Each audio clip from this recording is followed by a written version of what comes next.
MAME phase.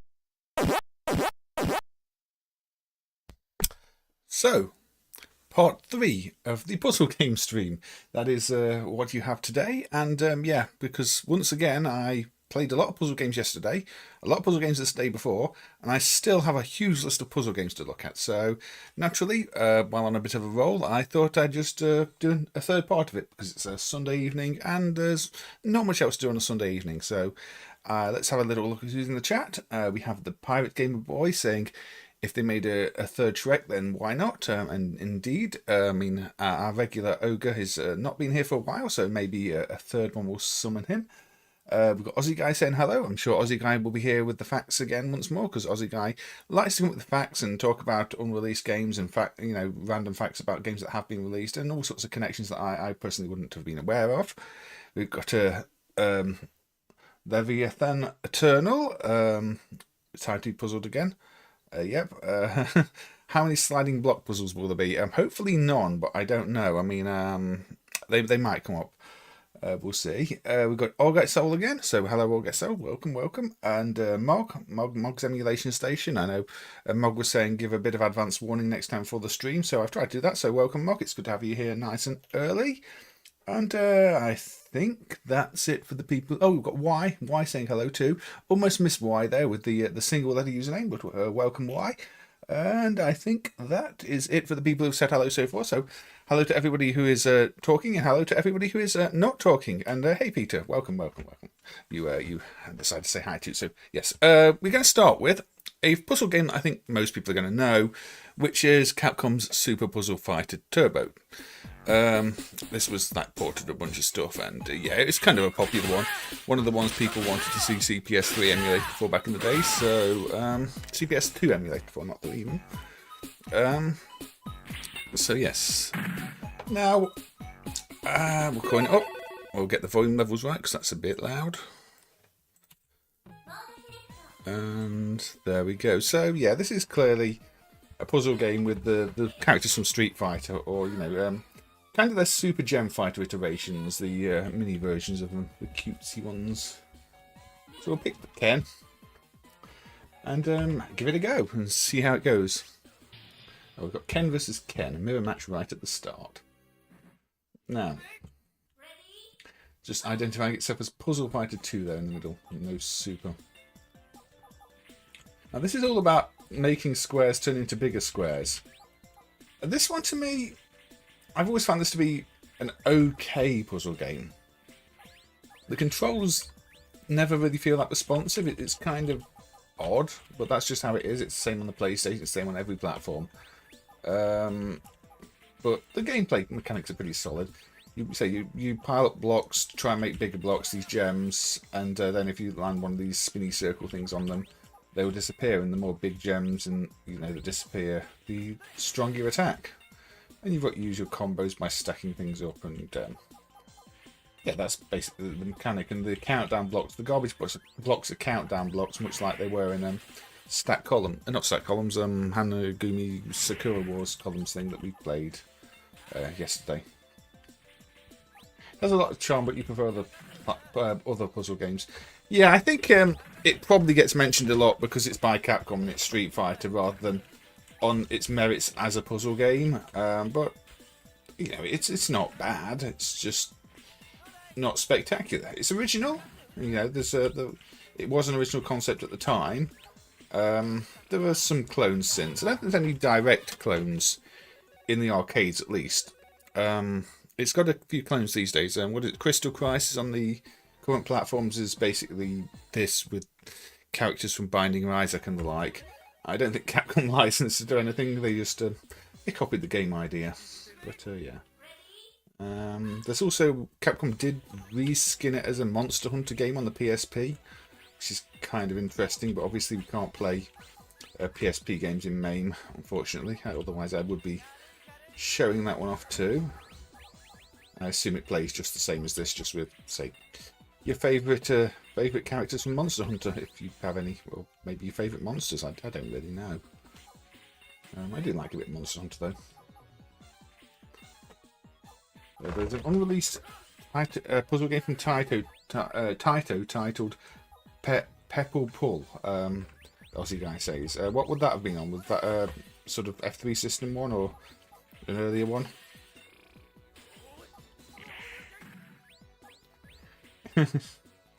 You've heard from the puzzle community that it's really bad for getting fighting game players into puzzle games. Why? Yeah, I think it's for a different audience, really, isn't it? I mean, it's... I don't think there's that much crossover in people that enjoy fighting games and puzzle games. Also, I've heard that a lot you can cheese this game on a lot of stages just by side stacking. But I don't know how well that actually works. Probably not very well, but we'll see. Anyway. No, I mean, say I don't really get much enjoyment out of fighting games. I prefer puzzle games. And I think generally people who like fighting games want something with a bit more action. Ah, it's not dumped. It runs on Taito L. So it would have been one of their little experimental ones, I guess. I'm surprised they didn't put it out anyway, actually, because the L system seemed to be one of those systems where, you know, it was cheap to put out, cheap to put a little game on the market. Just a ROM board, nothing complex, and if it did well, it did well. If it didn't, they gave, you know, they could sell you another ROM board to put in your L system. So I'm surprised there's unreleased games on L. I thought they would just throw them all out there and see what happened. But that's interesting to hear anyway, as a guy. But so yeah, I do like the concept. I think the controls are kind of bad though. As I said, I don't know why.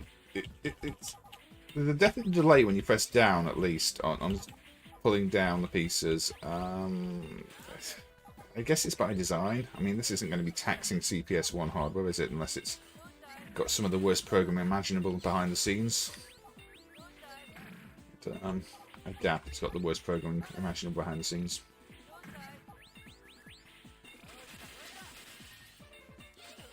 But, puzzle games are like that though. Some concepts just click with you, some don't, and you start picking up on little things like the controls, because I guess if you fail, you start blaming things like the controls, and sometimes it's not the controls' fault at all, it's entirely your own.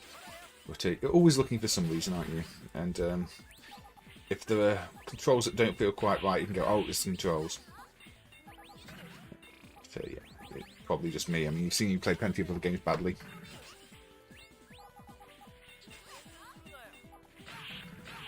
Yeah, the L systems, I mean, that's because they put extra CPUs and things on the other boards, isn't it? I mean, it was quite expandable. The basic L system is just the Z80 and the that all-in-one video chip, which was used by a few other things, including Evil Stone, which I don't think is an actual Taito board, but used the same video chip. So yeah, they wanted to boost the capability a bit, I guess, with the extra Z80, some extra processing. So yeah, maybe that game in question just happened to use far too many extra bits to be boardable.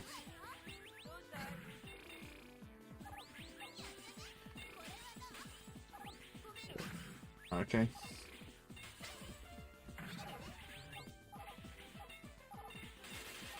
There we go, let's get that out of the way. What's going to happen here? Am I going to get buried? Not yet. I've not really got any chains though. I'm not doing chains at the moment, which is going to cost me, I think. Or not, I won anyway. Evil Stone was a genuine L system board. I thought it was just a board using the same chip, but I could be wrong. I could be wrong.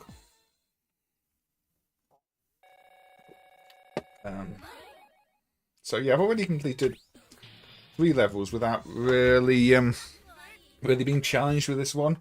It's not been forcing me to make complex combos. For the most part, I've just been talking and then stacking pieces at the side, and then just looking at where I want to make some larger squares. So yeah, I could definitely be more aggressive. I mean, you saw what Sakura Wars Columns was doing to me. I was losing pretty much every match. This is definitely on the easier side by default. Those right lines still driving you mad, Nog.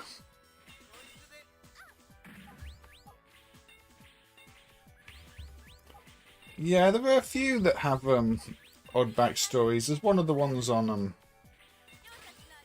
well, I think it's a Seta hardware one that's got odd copyrights and seems like a bootleg, but might not be. I can't remember the name. Wing of Air? Is it the Wing of Air one? Something like that.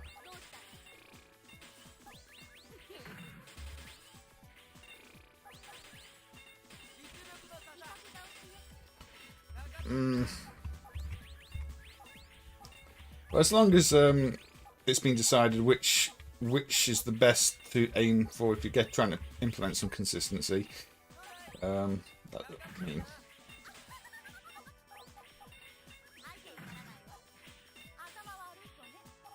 yes.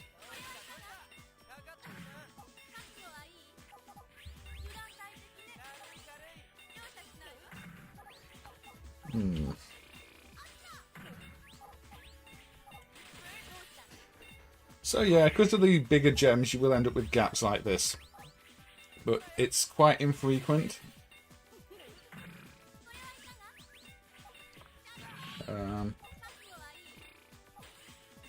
I don't know. The game seems to just drag on a bit.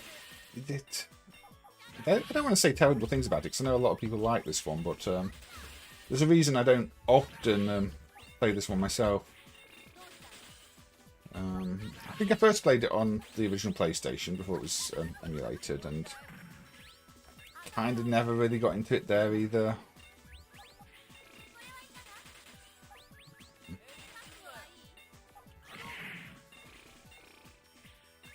But, so it might just be me.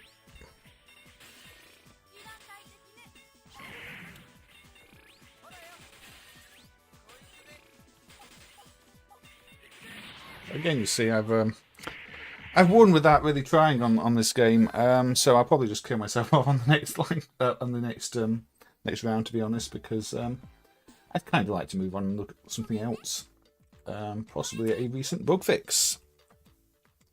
So yeah, so halfway through the game, and it's a bit simple, and it doesn't really evolve.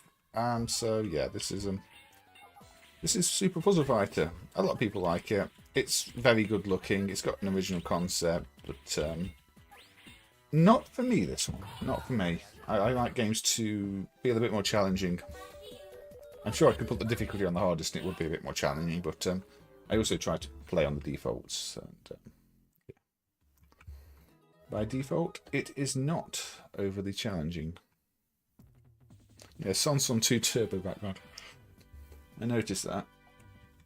I don't think Sanson 2 Turbo ever existed, though. I don't think that was secretly in development and has been lost. Developed. Right, so I said bug fix. And the bug fix. I haven't tried this yet, by the way, so I'm taking it on Crazy C's word that this has been fixed, because I was researching this X68K game while looking for X68K puzzle games to stream, and it did not seem to load. So this is something Pitapat. The short name is Pitapat. Hey Wolfaz, welcome, and hey Charlie Jolly. Super Puzzle Fighter is a 2-player game. The fun is from 2-player. Yeah, maybe a second player would be more fun. The AI is just a bit boring on it. Why do arcade games have that feature accelerate the continue timer when pressing a button? I don't know. I don't even know when that would first have been implemented. Maybe it's just so that players can just get their rage out of the way before moving on and leaving the machine to another player. Yeah, or you want to one credit clear, so you want to get rid of the countdown as quickly as possible. So now, you see, Pitapat does boot. Previously, it would just hang while loading, so yes, thanks to Crazy C, who is often in the chat and is in the Discord, because I've recently set up a Discord. I can drop a link to that in the chat here. Just a second. Let's see.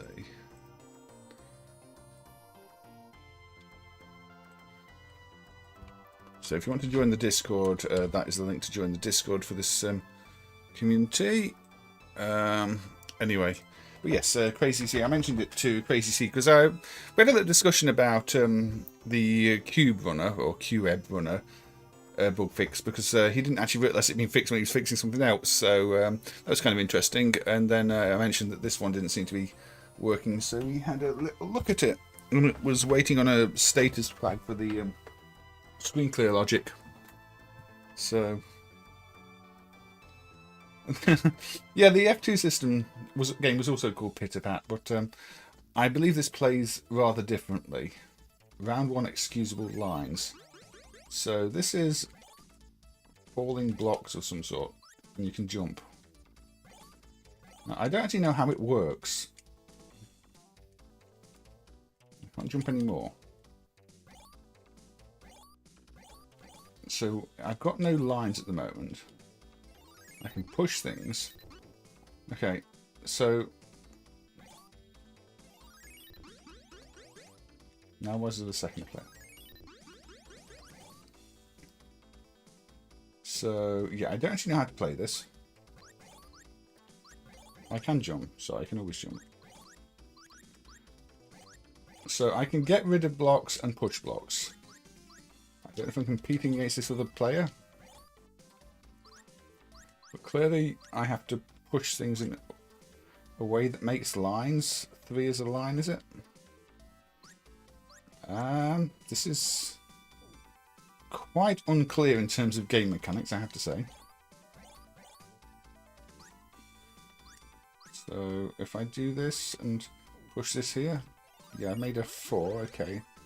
And I think this one's trying to stop me making lines or something. And sometimes I take 2 away at once. Make a 3 there. Yeah, whenever it looks like it's going to be a line, this other character seems to start coming along and trying to ruin my lines. I don't know why that's not a line down there. I can make a line here, can't I, with those. Or I can try. But a ruiner of lines has come along.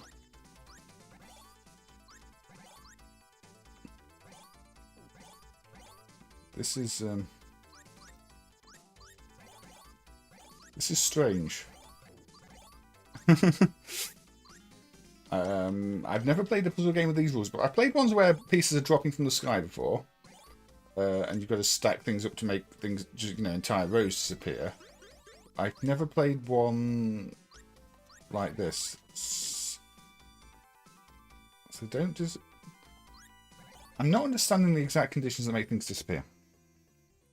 But I cleared the round anyway, so that's good, I think. I don't know what excusable line is.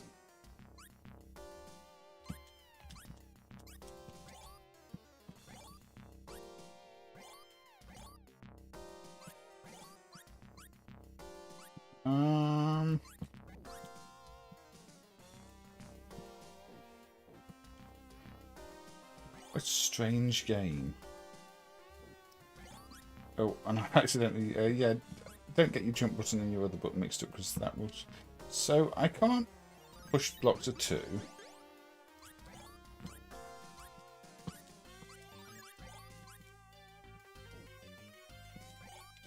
Where's the enemy one that was trying to hinder me? So it flashes like that. It doesn't vanish like that.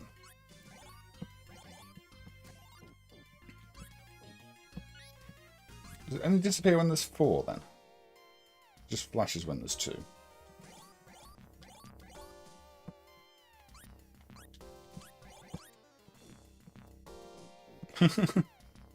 Three pieces flash. Okay, yeah, so you need 4 to actually clear something. I pushed that down, I don't want that there. I mean, oh, now this thing's appeared to ruin my lines or something. I'm struggling to formulate any kind of so I can't... Did I lose? Did I clear? I cleared the round seemingly by just surviving. A bit similar to Wario's Woods. Yeah, I've not spent that much time with Wario's Woods. I probably should.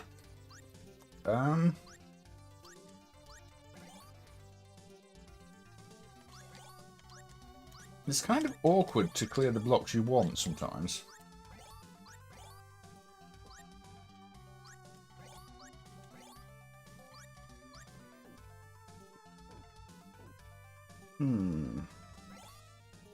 You can't clear below you. You can only clear in front of you. And then sometimes you can clear higher up, but I don't know if it's a timing thing. can only jump one place up.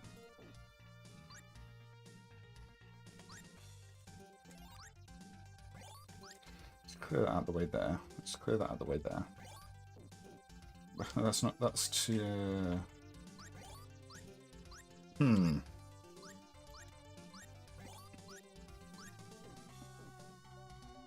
That's... You can get 4 like that, that's 4. Get rid of 4. It says line 4 out of 4. But I've got 4...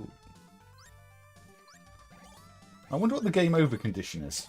Because I'm sure I should have seen one by now with this poor excuse for playing.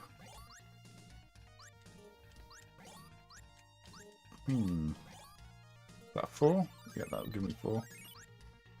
So line is now 6 out of 2. What?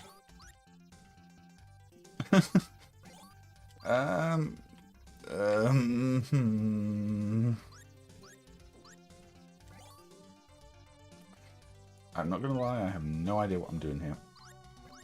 But push that there. 9-1?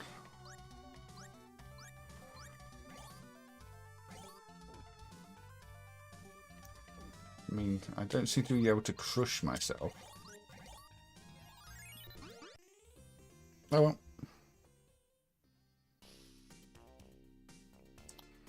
Filling Cafe, with the game that who made this, was formed in 1991 by Takumi Amano and Toshibu Kondo.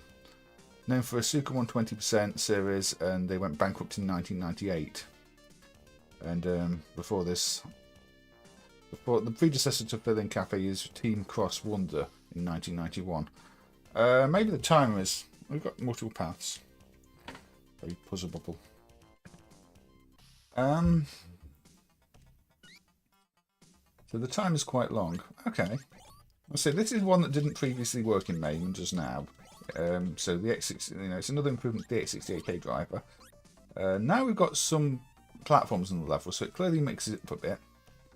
I'm not going to spend too much long on this because I don't really have a strategy. Or maybe there is no good strategy. Oh, there must be. I mean, it's a puzzle game. There must be a strategy. I just don't know what it is. You can only jump 1 block high as well. It just feels like all the things you think you might be able to do to get somewhere aren't valid moves. Like, I'm trapped here unless I just get rid of blocks now. Sometimes you can easily get rid of blocks in the air. Sometimes you can't. I don't know. I don't know. But yes, Pitapat on the X68K. It's different. As people said, it's a little bit like Barriers Woods. And so Aussie Guy was giving us the facts there about Filling Cafe, who I've never heard of before. Though a Suka 120% is a game I have heard of. I didn't realise they developed that. But yeah, I think probably the only way to end the level with failure is the timer. So yeah, let's see.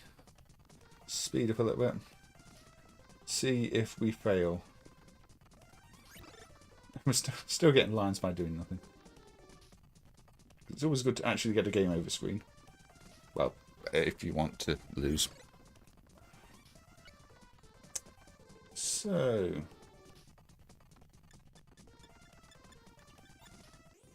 yeah, time runs out, it's game over. So, makes sense. I don't need to enter my name. There we go. So, yeah, a recent improvement to MAME that was put in last night, basically. So, definitely seems to work now. Anyway. Where shall we go next? Where shall we go next? Okay. Done that one. I think we will go with yeah, we'll go with a bit of Kaito.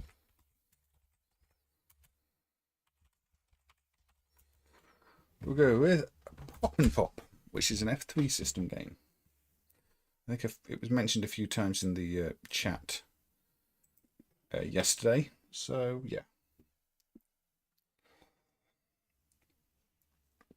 I should try comparing Flashpoint and Atomic Point. Organized Soul says. I can have a look at Flashpoint and Atomic Point. This is super quiet. There we go.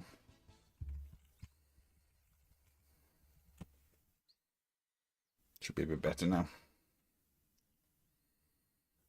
Sega did sue Philco. Philco lost. I mean, Philco weren't... I mean, I think Atomic Point is original code. Because Philco... some of Philco's earlier stuff wasn't. I mean, they've got some stuff that's obviously bootlegs of Capcom games, but then they've got like that lock-on game that is original code, and I think Atomic Point is original code. But so I'm surprised Sega won. But that's how these things were sometimes. I mean, it's just Flash Tetris, really, isn't it?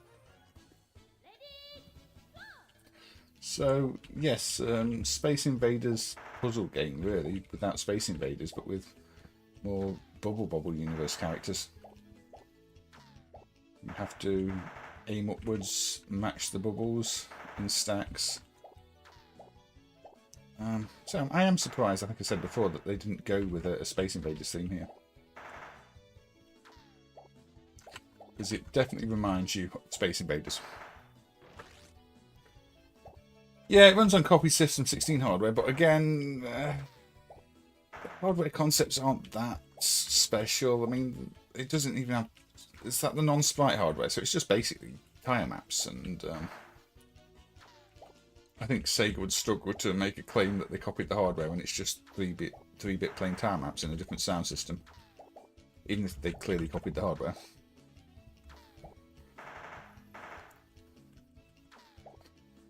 Things like Lock-On copied the sprite system but added more colours.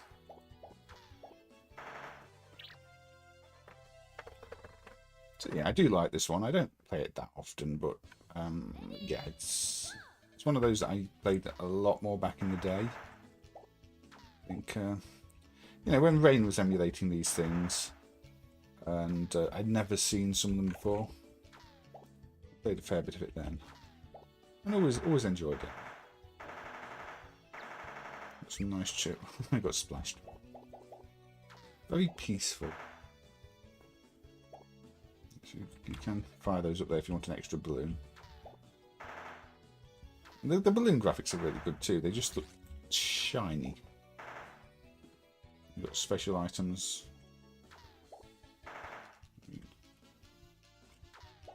It's a little bit puzzle bobbly too, I think. Again, it combines many of Taito's good ideas into one game. You see, the up item, when I used it, pushed the cloud up, which gives you a bit more time. Yeah, Xynix is very much Tetris. Xynix still has an undumped MCU. Well, it's one that was dumped, but the dump is bad, and I think there's only a partial dump because probably the MCU was going bad, and the protection bit in the MCU probably failed like some of the ROM. So we've got a partial dump of it, but it just does the I/O and stuff. I don't think it interferes with the game logic. There we go.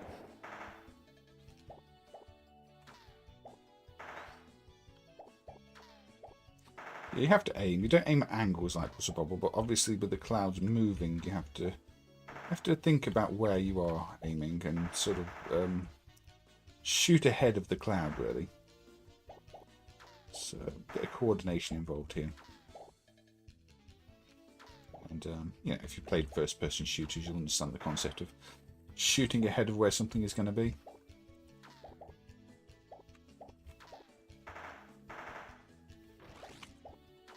Should really be doing better on these levels, though.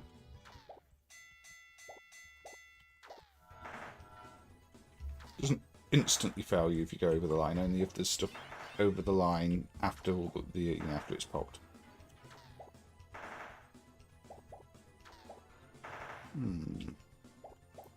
think it follows the standard puzzle bubble rules of only giving you pieces that are actually in the playfield. So the red was just in the playfield, so you know that's why the red still came up. But there we go. Final F3 game was Landmaker. Yeah, we had to look at Landmaker a while ago. Well, one of the more recent streams, I think, because I was showing off the bug fix. I think that bug fix was from Y in the chat, in fact, I believe. So yes, for some of the blending fix. So this is kind of like a boss level because you've got this bubble ball enemy jumping on the clouds and pushing them down more quickly than they would otherwise be pushed down, which definitely adds to the challenge of the stage. It gives it a bit more intensity. And there you go, the enemy's been stunned, but still got to pop things. Oh, I thought that... No, beat boss with chain reaction. Yeah, I failed to do that. So we got to New Zealand story character, the Kiwi here. If you get the chain reactions, it knocks the boss over, and you give it more time. And if you do that, you deserve to lose.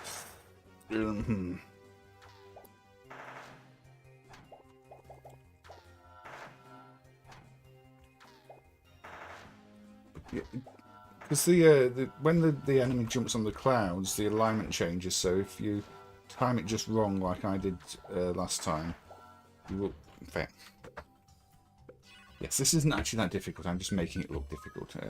Character from Dolucky Don.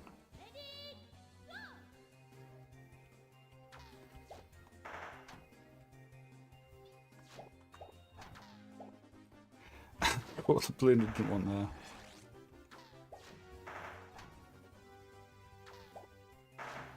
That's an any colour one.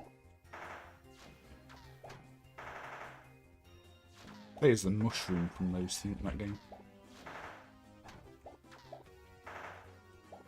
Probably need to be playing it a bit more quickly actually. I'm trying to play it far too casually right now and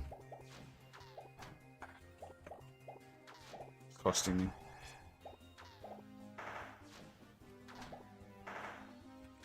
Oh. Oh dear, my aiming there was slightly off. Developed at Dreams with Taito. Dreams was a company formed by Tomohiro Nishikado, the designer of Space Invaders. That kind of makes sense why it's Space Invaders, that theme then, Aussie guy, doesn't it? That little fact. So I guess he wanted his Space Invaders influence in this one. Yeah, I made this look more difficult than this. It's not a difficult boss, but my timing is just slightly off on the everything at the moment. So yes, play Pop and Pop. It's a good game. It's one of the better games we've featured across these 3 streams, in fact. So definitely worth your time, that one. Definitely worth your time. I want to look at some... Ooh. Let's have a look at some homebrew stuff. Let's have a look at... Yeah, let's go with a Retro Souls one. This is Misplaced on the Genesis.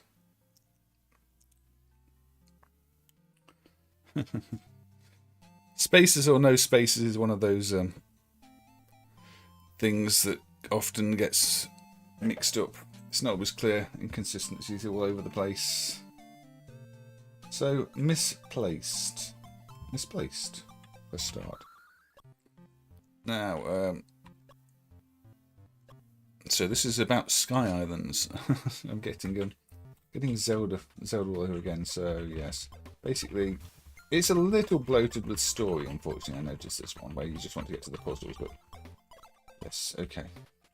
Put crystal, put in hole, get key.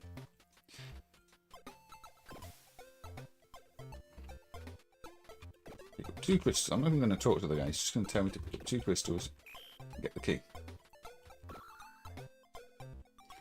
Oh, look, he's just going to tell me to hit it behind the tree. did play this earlier, as you can probably tell. It's going to make me talk to him. Look, there's an enemy. Yes, there's an enemy. Okay, got to avoid enemies, yes.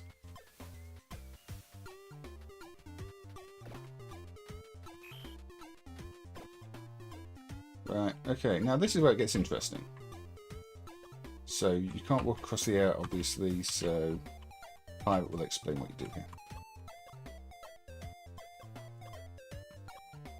So, you basically can record movements. So, if I go like this, and go like this, then I can go like this, and replay the movement, pick up the crystal, do the same in the opposite direction. So there's not much use there. Pick up the crystal, record it in the opposite direction.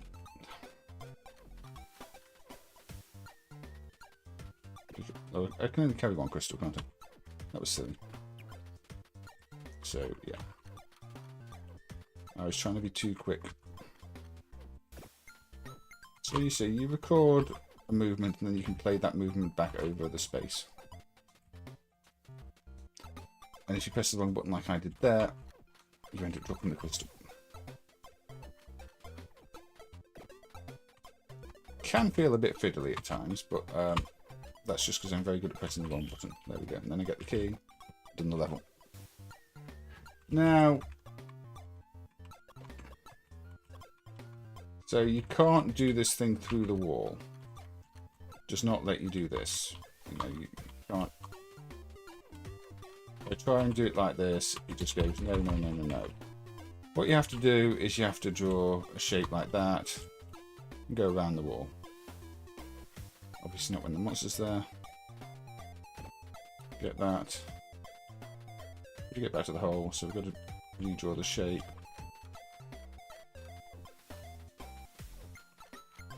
But you get the idea. It's a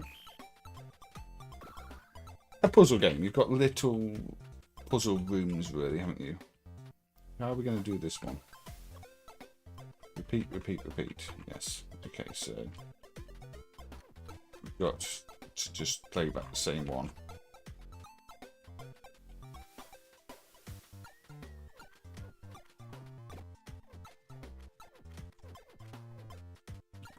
There we go. And then the same the other way.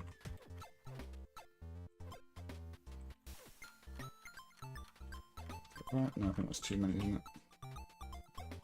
That's one too many. We don't do that because we will fail if we... Oh! I pressed restart. I didn't mean to press restart. Restart is the start button, which because of block out I mapped right next to the other key. I accidentally hit it. Oh yeah, I'm going to pick stuff up.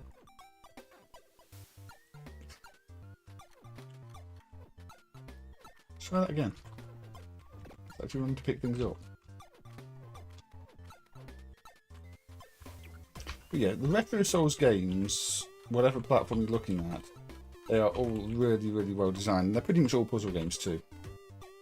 If you want a good puzzle game on, say, the Spectrum or the Mega Drive or any system where they put their puzzle games, then yeah, be sure to check them out. And they're all available free. Something tells you it's European. I think it's Russian. I think Retro Souls are Russian. So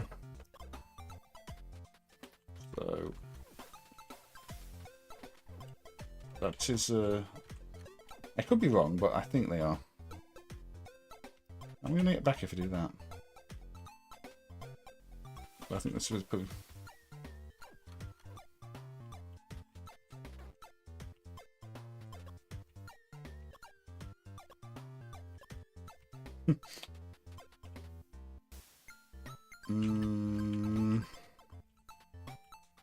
This feels almost like a trick, but I don't know.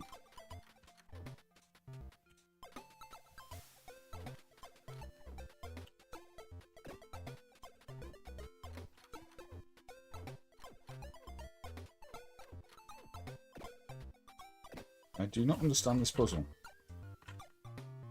Apparently pressing all the buttons skips the level. That's interesting. Why does pressing all the buttons skip a level? It's got a built-in cheat, which I just found.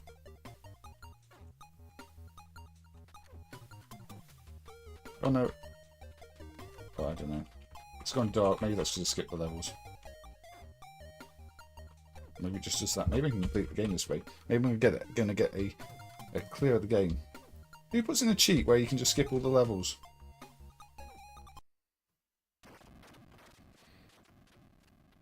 Hey Carlo, welcome. Welcome. Yes, anyway, it's a puzzle game. It's kind of fun. I don't know why they'd let you skip all the levels just by pressing the buttons. Unless that's why it was dark. Let me just try it on a normal level.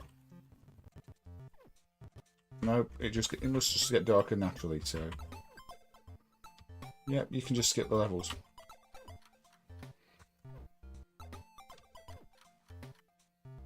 Except it's not gone darker this time. Maybe I found a bug when it went darker. Anyway, fun little puzzle game. If you like that type of how do you solve each level puzzle game, and say like any Retro Souls game, I would recommend checking it out. Now we've not really looked at much on the PC Engine on these streams, so I figure we'll jump to a PC Engine game on the CD system. And this one is called Starmobile. And it's another one sort of astrology based. So you've got different things dropping down, they have different weights, and you have to try and keep this balanced. So that one's heavier there. This one's a bit heavier. No, well, so definitely trouble if I put too much stuff down there. I want to keep it. Now, this seems like a very odd choice to release on CD to me. I don't know if that was a good thing or a bad thing. But the sort of the PC CD is a bit like that. There's lots of games you look at and you go, why was this on CD?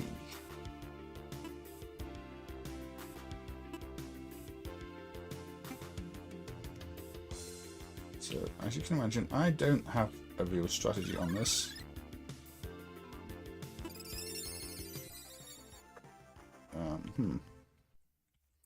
Apparently I failed.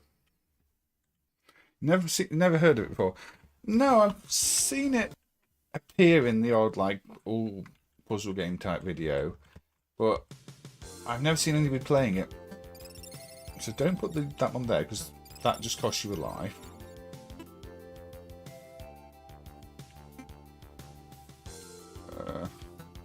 Don't put it there either. The other ones are bad. The other ones are... Maybe they're bad? I don't know.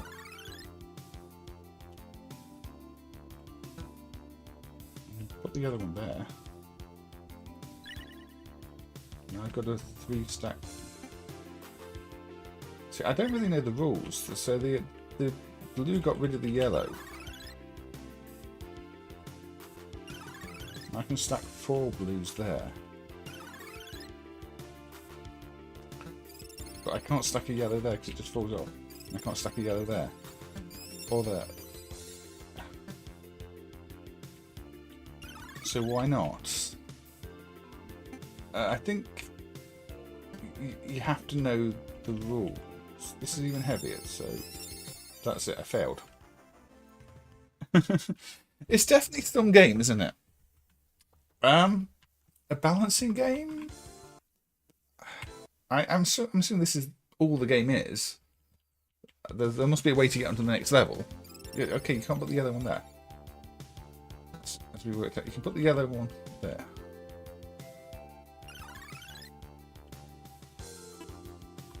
I don't think there's any buttons. Oh, I can get rid of a star. Does that cost me a life still though? That cost me a rest thing, which are my lives. But given it gives me like 15 of them, I'm assuming I'm meant to waste some of them? I don't know why that falls off at that point. No, that's always going to fall off.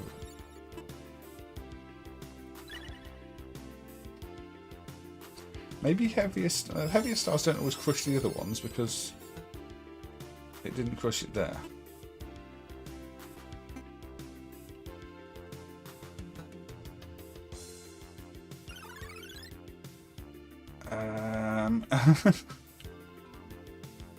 I'll just fall off.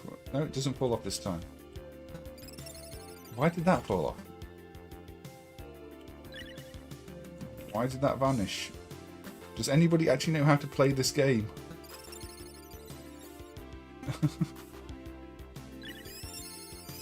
I failed again.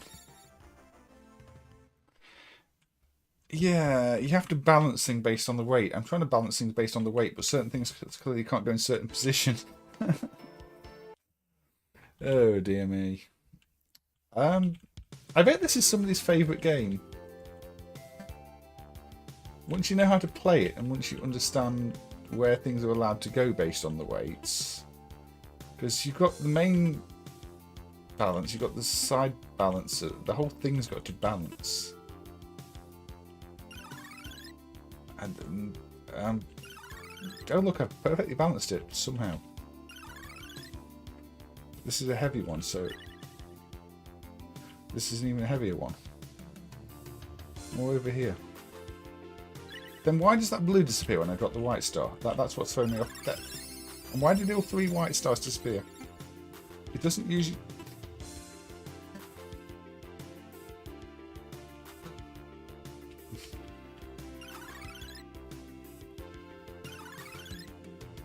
It's gonna fail, isn't it? Yes. World of Goo is good, but I don't think there's any version of World of Goo that's going to run in MAME color. So I can't play World of Goo. This is where I should have probably have played the game before.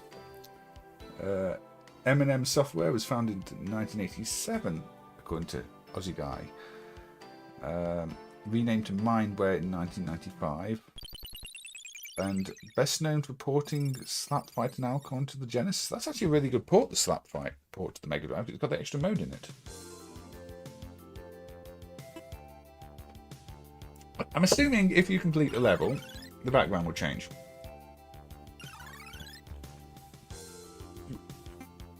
Just 4 of these.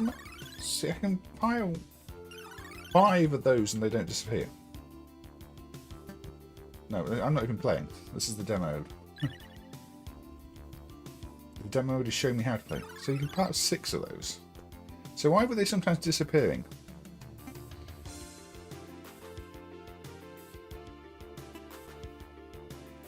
I don't get some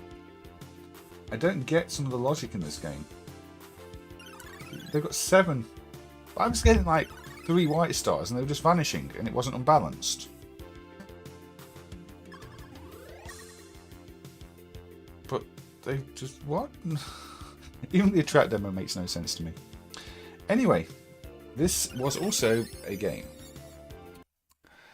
I'm glad I've looked at it. I might have to look at it offline and try and find out a bit more about it and actually work out how on earth you play it. But yes, that was Starmobile or Mobile on the PC Engine CD. Let's go back to some arcade stuff. IGS and Puzzli 2 Super. Under license from Metro, because Metro developed the original Puzzli game for the Metro hardware type. It's a game of mathematics. I probably shouldn't be trying to do maths live on stream. And there's also obviously other mechanics I'm not understanding apart from the balance, I think.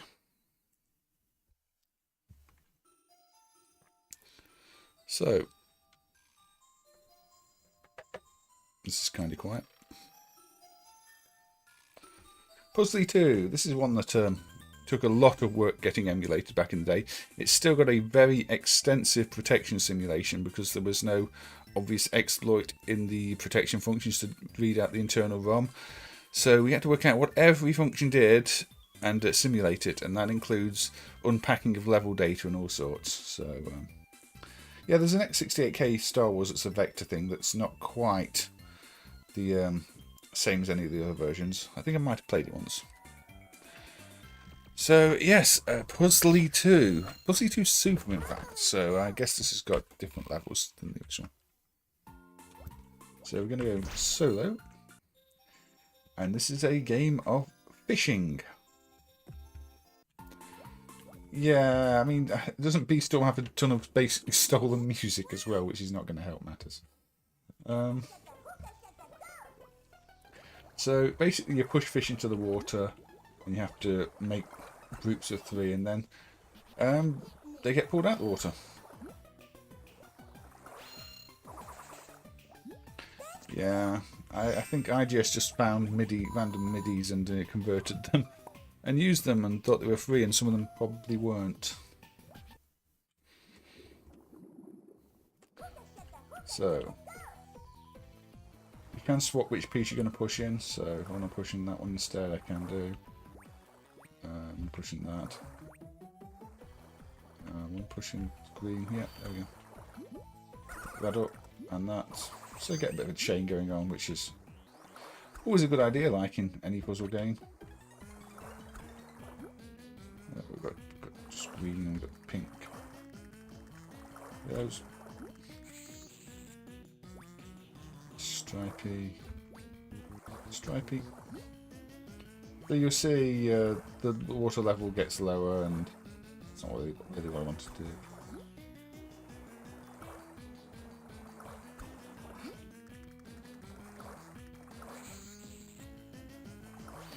And that's how you sort of know you've got less time to do the level, because it puts you close to the deadline, which is a literal deadline where you would die.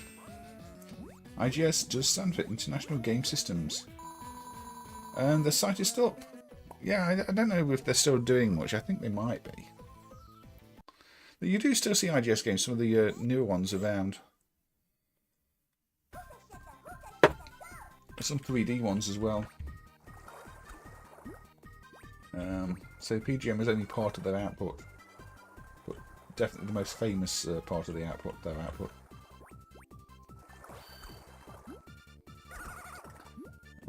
And obviously PGM is kind of famous because it's the basis of the hardware cave use. Some of their better shooters, even though they didn't use the actual PGM platform.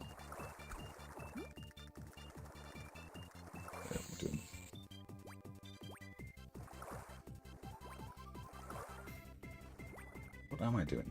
Yeah, I want to do that.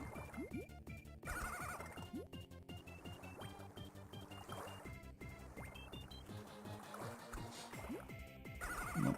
There we go. What's that there? Red.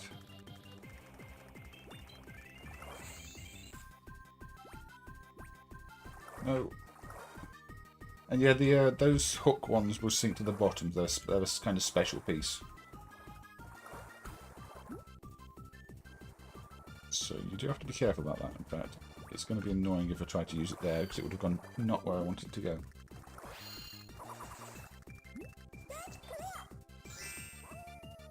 Yeah, PGM is just 68k uploading tracker modules. I mean, it's nice that they were still doing sort of sequence tracker music. I think it does sound better than a lot of things that just use big sample loops, which for a cheap, but for a sort of Chinese Taiwanese system, you might have expected them just go the super cheap option and do that. But no, I mean IGS, it's a decent system. I don't have any complaints about the PGM system. There's plenty of good games on it. Even the some of the tile matching ones, the Dragon World games, which I may look at 2001, they're decent games. They do what they set out to do well.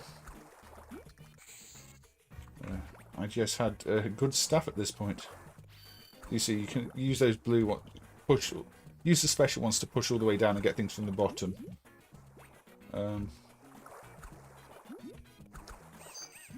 Combo.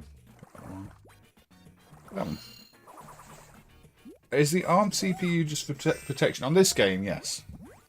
On this game, the ARM CPU is unpacking all the level data, providing pointers to music, and all sorts of things like that. Just unscrambling data, unpacking data, decompressing data, and things like that. On later games, the entire game runs on the ARM, but this one, no, it's protection, 100% protection. That was not what I wanted to do.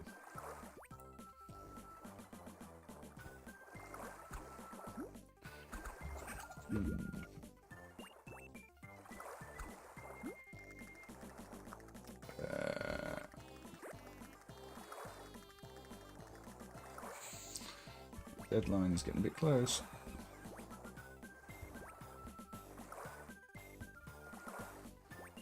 Give me something useful. There we go.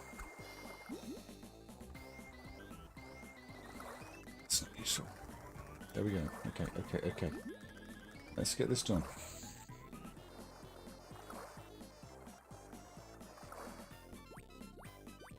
Put the red one out of the way. Let's push the brown one. Let's see how that get those yellows. But I do like this one. It's I'm having to concentrate, which is why I might not be talking too much or reading the chat too much. It's one of those where I put in a lot of effort to get it working, and actually feel it was worth the effort. Even though I'd love to, kill off this protection simulation because it's huge. We currently have no viable way to dump the arm, so it has to stay. I think I'm going to fail this level because I'm definitely up against it here.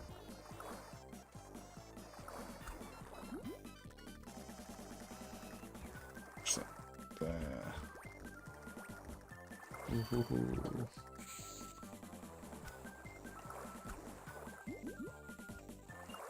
Come on. Give me the pieces I need. There we go. I'll be lucky. There we go, just about. Yeah, I mean, cave games always are. Would have been interesting if to see cave games on Kaneko hardware, actually. What would they have used? Supernova? Something newer?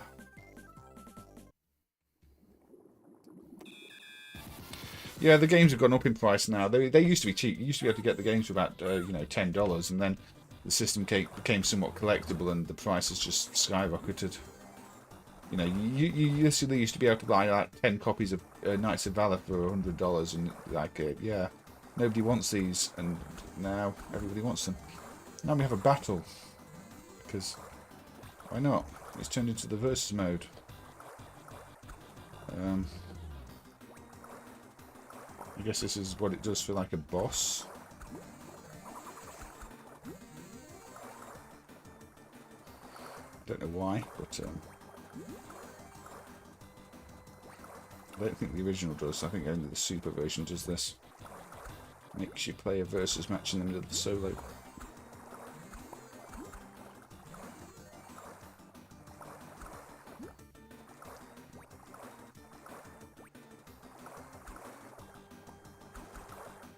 Push that there, push that there.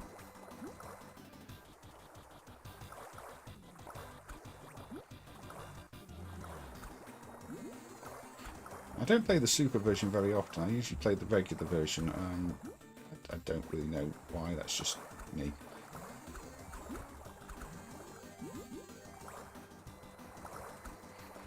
There we go. Do you need to be getting some of your blue ones?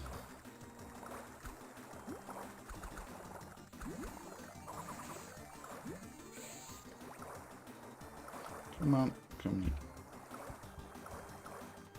Here we go.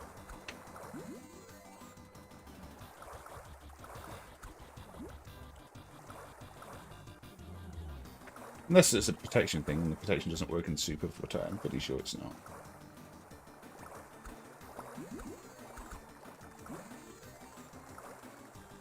I think it just wants to show you, hey look, we have this mode too. You could play it. So.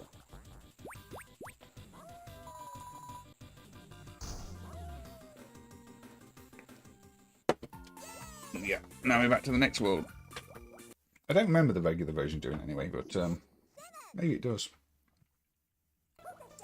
And now you can see the playfield gets a bit more complex, and things slide around as you push them. And you suddenly realise this game has more going on than you would think. And this is where I really start to struggle with it too, because you have to pay attention to these sliding things, and it gets quite narrow at times. And where they're going to go, where they're going to slide, and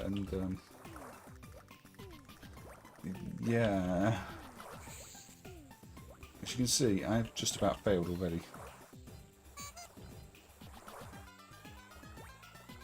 No, I have failed.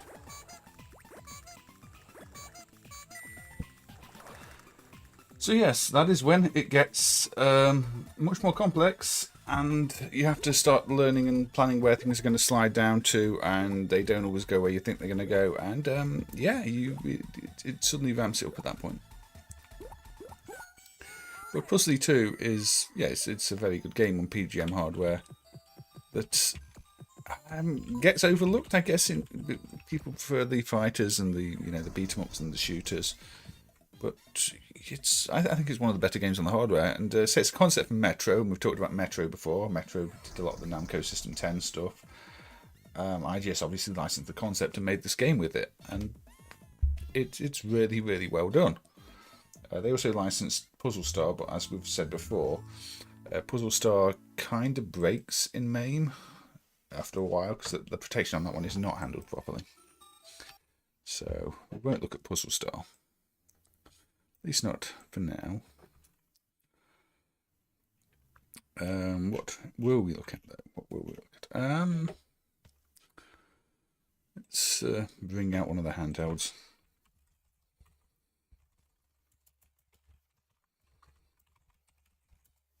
What's the short name? That's the name. That's what it's called. So, SNK's ill-fated Neo Geo Pocket, which you have to turn on. What's the on key? Power on is F1. Hello. It's meant to work.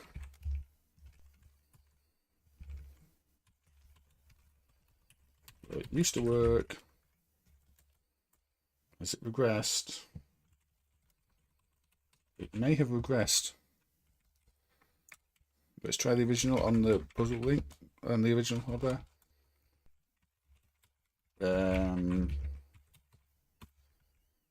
Yeah, I think the Neo Geo Pocket driver has broken. Wonderful. Anyway, it's definitely not working. Not right now. I don't know. It should boot as soon as you press the power on button. It's not booting, so we won't look at Neo Geo Pocket. I wanted to look at Puzzle Link, but yeah, for some reason it's not booting, and I think that might just be a regression, which is odd because it worked a few days ago. I'm pretty sure, because I was testing Neo Geo Pocket games then as potential streaming ones, but I don't know. Sometimes these things happen. Let's go for a different home system. Let's go for the Saturn. So this game is on the Saturn and the PlayStation. Change my view back. But the Saturn version seems slightly smoother. So my preference is the Saturn version.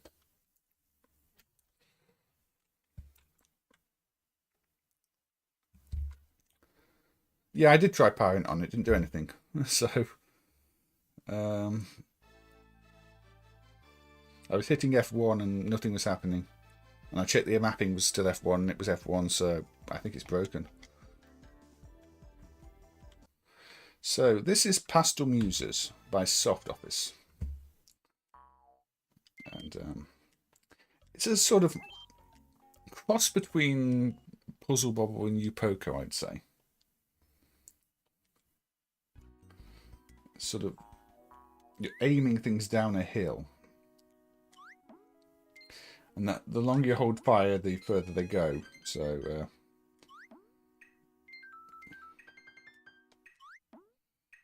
there we go. Nope, need another one.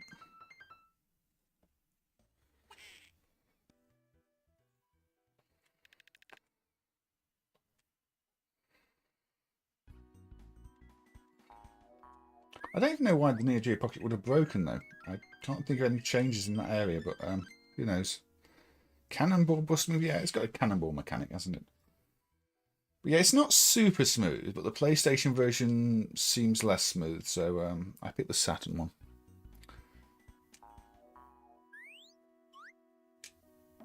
And at this point, it does not show you the aiming line, so you have to get your timing right, which again is pretty standard for the, puzzle games. You can aim up and down,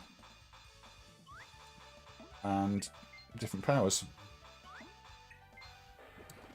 Monkey with a symbol, you are very annoying. Battle balls with a twist. Yeah, I guess because the balls roll off each other, it is a bit battle ballsy. I mean, Yu Poco's got the whole ball roll mechanic too.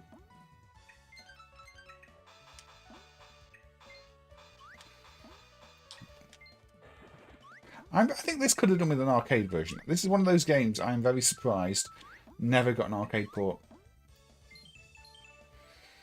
You could easily see this, say, running on F3 hardware or something like that.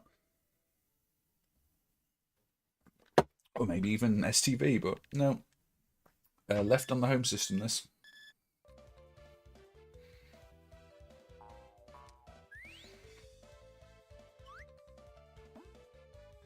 There we go. Now the monkey's blocking you see, so you have to fire it over him.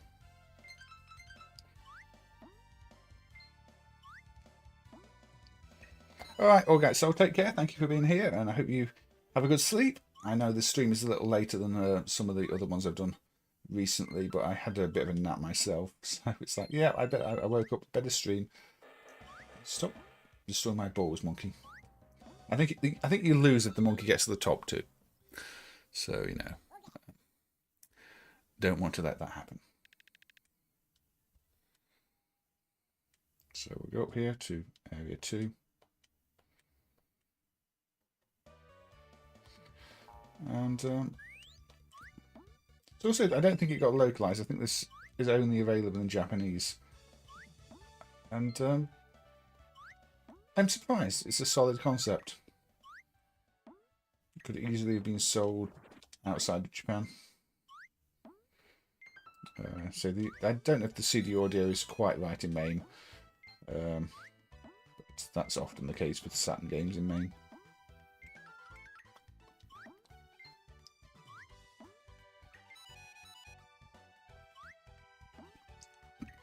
Pardon me?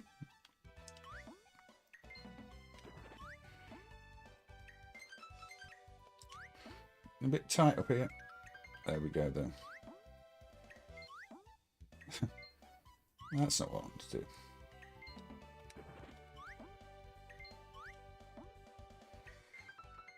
Even the map, but I mean that branching path map screen. A lot of companies, I think, took inspiration from Puzzle Bobble and copied it, shall we say. It allows puzzle games to have a bit more variety if you have branching paths too.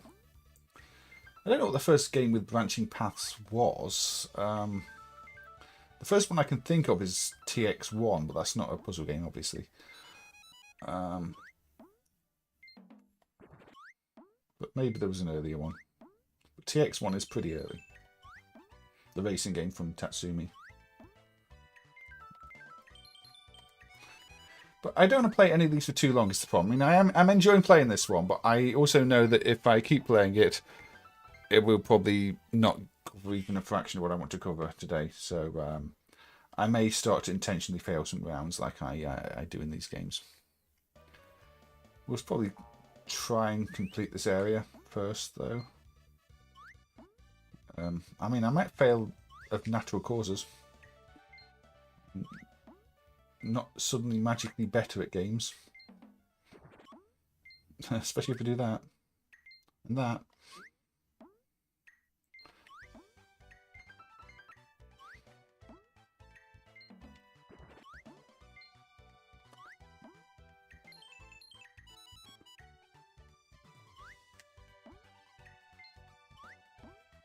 Yeah, this is one that I will always recommend to people who like Upoko.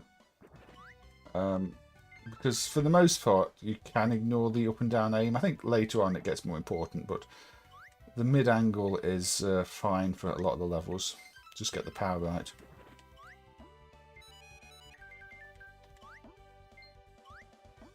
See, there the angle might have helped. Not if I do that though.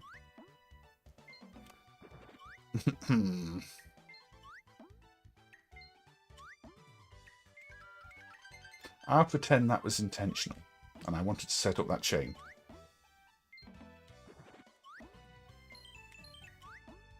Terra Force is a mashup of Magmax and Terra Cresta. Magmax kind of stands out to me though for the perspective it's got, Carlo. You know, I don't think I'd call it that much of a mashup. It's got similar concepts of going underground, yeah. But Magmax has got a very unique look to it.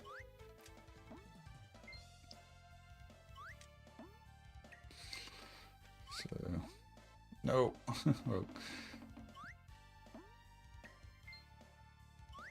get up there. No. No.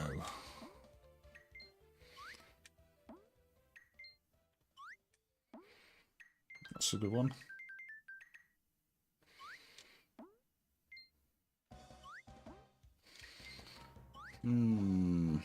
That chain that to there to there. Might not beat the clock on this one though. You are getting mighty close. That should help though.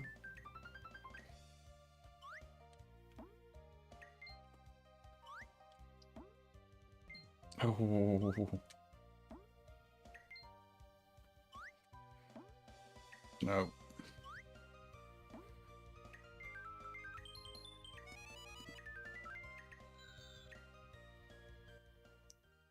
Did I fail? I don't think I did. I think I did it. Yeah, so we can choose another path. I mean, I'll quickly look at what 5 is, see if there's any new element in it. There's a new background. It's pretty much the same thing, though. I'm not sure the game changes up that much, but it's a fun one. Pastel Muses on the Saturn, if you've not played it. The emulation seems mostly okay. The CD audio might be a little bit off, but I don't know. I would recommend having checking it out. Yeah, that was very lucky in the end, wasn't it? Very, very lucky.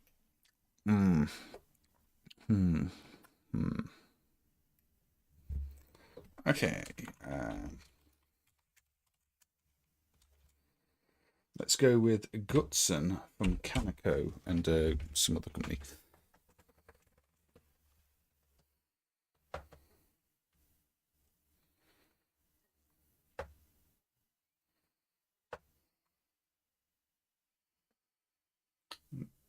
Neon Busson boasted that Magmax was the world's first 16-bit game. I didn't think Magmax was even that early. But yeah, Getaway from Universal was earlier, definitely.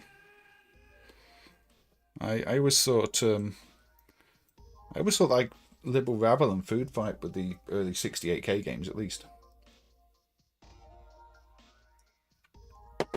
So what's this game? You play as a nurse. You bash squares around. Not the joypad. There are different modes. Question mode will work. I don't know what the question is.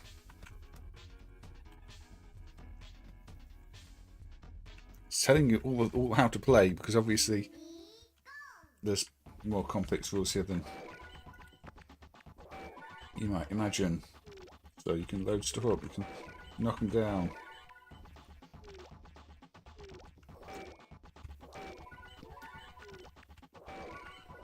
But yeah, I don't have much strategy on this game, which is probably why it gives you a tutorial at the start. Now I've gone to the stomach apparently. So you can knock things back into the load area. Got more colours now. But there are a number of puzzle games on the Supernova system other than Puzzloop. And they're all quite strange. Yeah, you can hit it this way as well, I forgot that.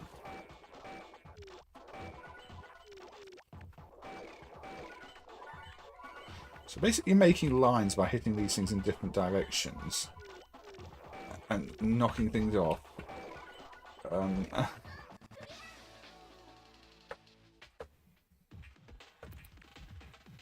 we're not in the stomach yet, we're still in the lungs, sorry. I think. I don't know. Oh. No, I don't know where we are. We're in the body. So yeah, now we have to knock some across to make...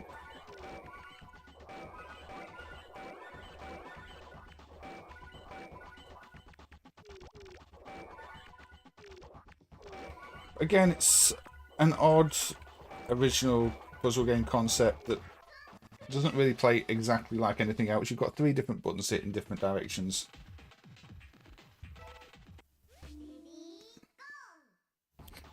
It was developed by Koryusha, and it was formed by former Data East employees. That's interesting. I didn't know it was former Data East. I always felt that some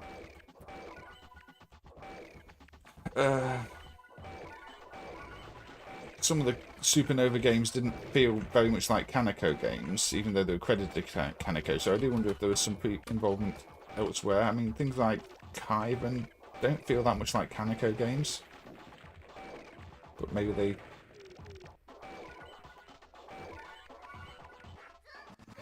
are. So this is basically what Data East employees did after being at Data East. They made puzzle games for Kaneko under a different name.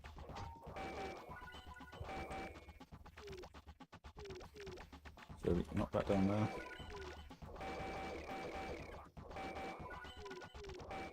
But it does have that pre-rendered sort of look, doesn't it? That Data East did with some of their games, Schoolfang and the like. So maybe it actually makes sense.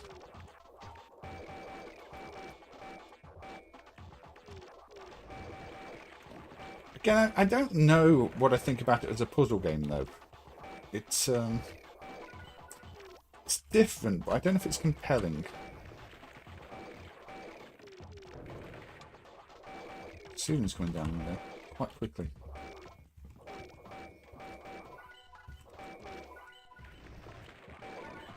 But you can always just hammer things down, seemingly more than you think you should be able to.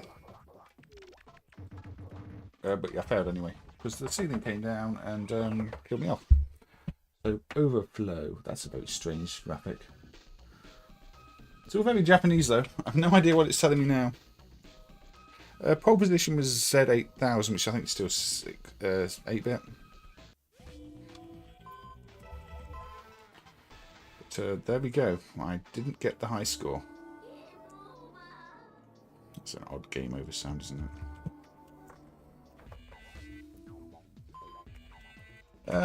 Okay, Gutsen on Supernova. I think the same company developed Sen No on Supernova 2, which is one of those pipe linking type games. But Gutsen is definitely the stranger of the two. No, they're both pretty strange, actually. I say that they are both pretty strange, so maybe I shouldn't say Gutsen's the stranger of the two. Ooh. Okay, so it was mentioned. I think, was it Onegai Soul that suggested it and now gone to bed, but I have a look at Atomic Point and Flashpoint. So let's have a look at the knockoff first, which is Atomic Point. This is a Korean by Philco, and it runs on cloned System 16 hardware with different sound system. And it's Flash Tetris.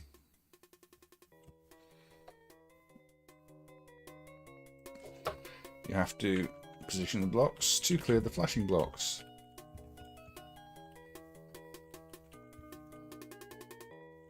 Probably not by doing what I've just done.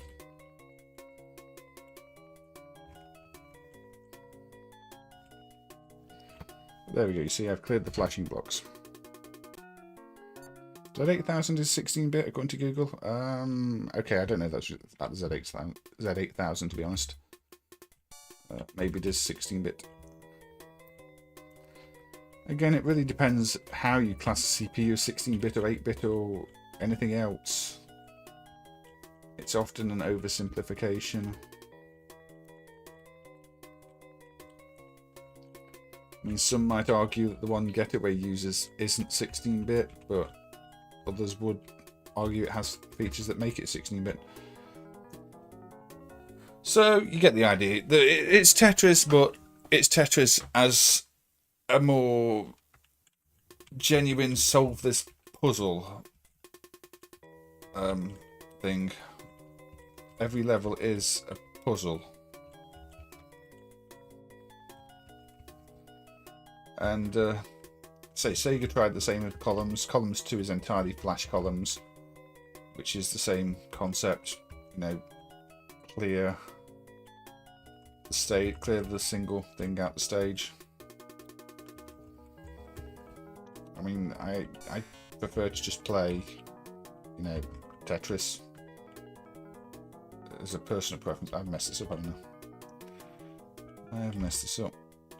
The problem is, once you mess it up like this, it's a long road to recovery because you've got to really, well, you've got to use recovery techniques, which means you can't pile things where they're going to block the lines.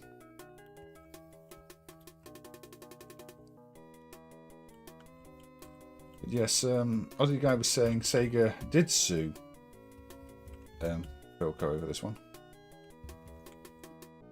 which I think it's probably quite a weak case, to be honest, because not the strongest concept.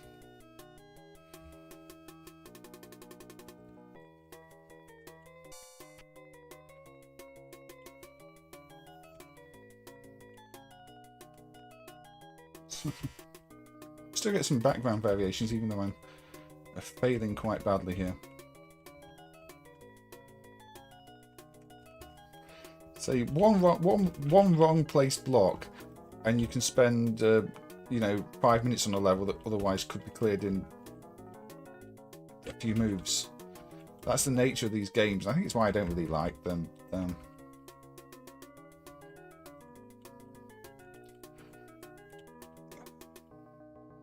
Oh.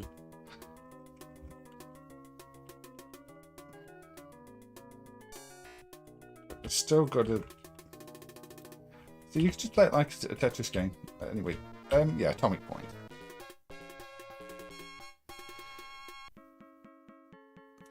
Yeah, the Flashpoint for the Mega Drive you can get hold of quite easily now, can't you? Because it was on one... Was it one of the collections, the PS2 ones in the mini console? Might even be in the software list. But yeah, it's Flash Tetris basically. It's called Atomic Point. 1990 Philco.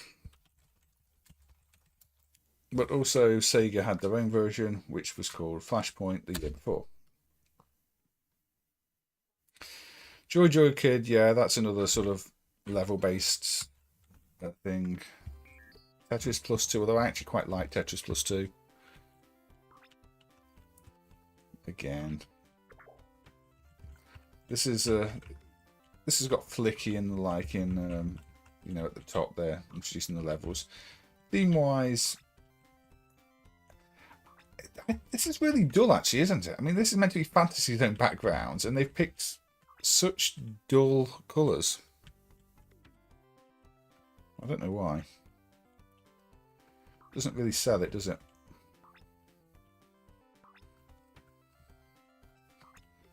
But yeah, it's the same concept. And this is clearly why Sega was not happy with Philco.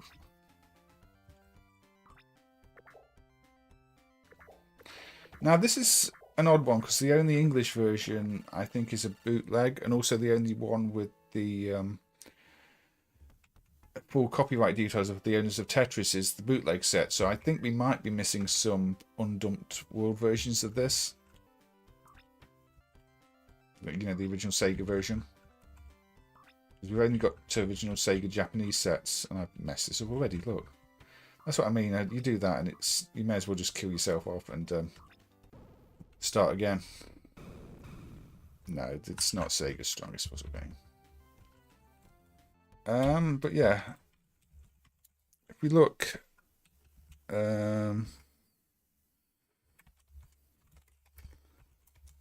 There's the World Bootleg.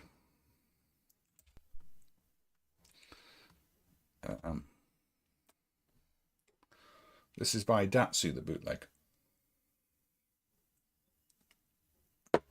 And I've shown this before, but this version has the full copyright there, you know, concept by the Academy Soft Analog thing. None of the Japanese versions have that, only this Datsu World Bootleg. So I don't really know if we're just missing an original English set this bootleg was based off, or if Datsu added the copyright information, but that seems really unlikely to me. I don't think Datsu would go out their way to add copyright information. But it just feels to me like we're probably missing an original set.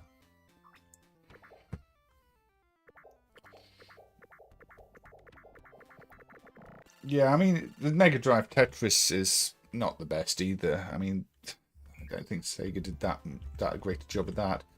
That one was, funnily enough, far easy to find in the form of the Megatech cartridge. You see. You get the try again in English here as well.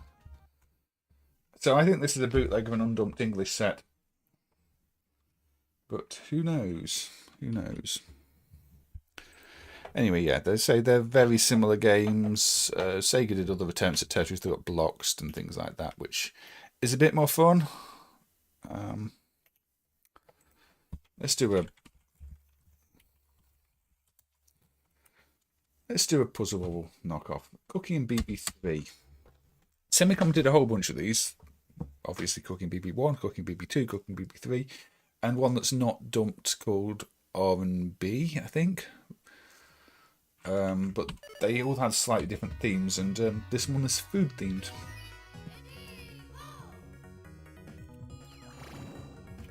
But like most Semicom games, they actually did a pretty good job.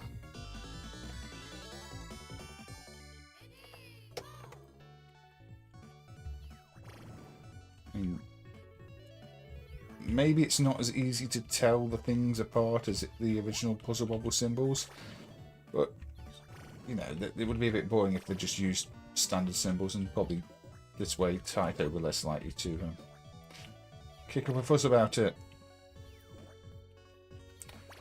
Don't have much interesting trivia about this one. If you put it in free play mode, it breaks because you get -1 credits as soon as you start, and the game doesn't like that. But that happens on the board. It's a little unfinished, I think.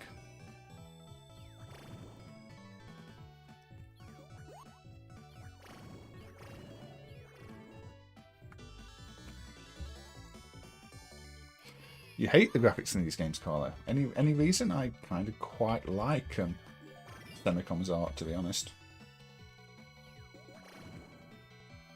As far as Korean games go.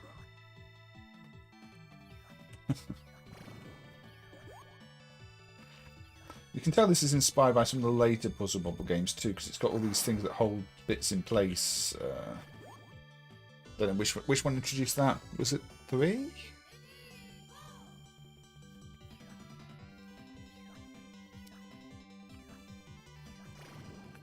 But yeah, Semicom definitely liked doing Puzzle Bobble clones.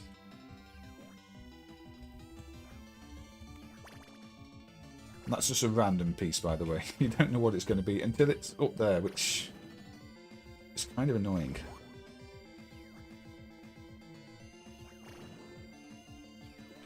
But it adds to the challenge. Bomb.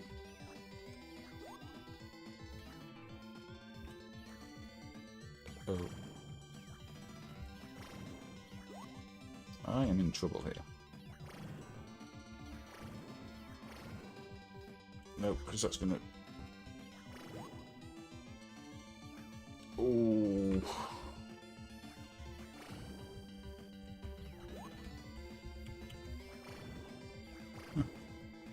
How on earth am I going to get that properly? No. Failed. You think it's the unoriginality? Some of their games are original. Mr. Kicker's quite original. And the single screen platformers have their own things going on. They're not completely unoriginal. And code-wise, they are original. But they just use, you know, well-known concepts. But they do decent executions of them. I have no real complaints about Cooking Bibi 2. 3 even.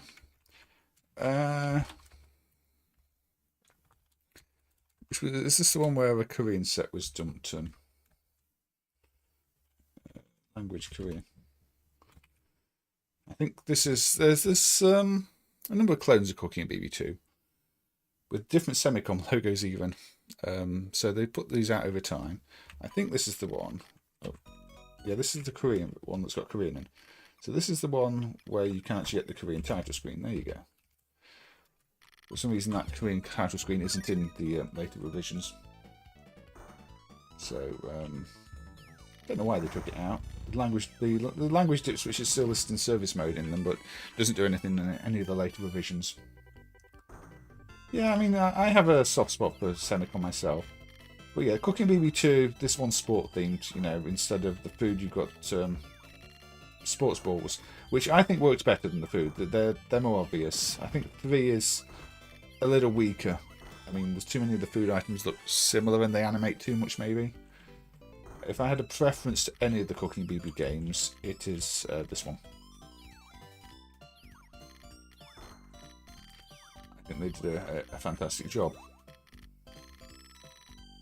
You know, and say, look at some of that Hyper Pac-Man. It was doing a lot of things before Namco did them with Pac-Man. Which,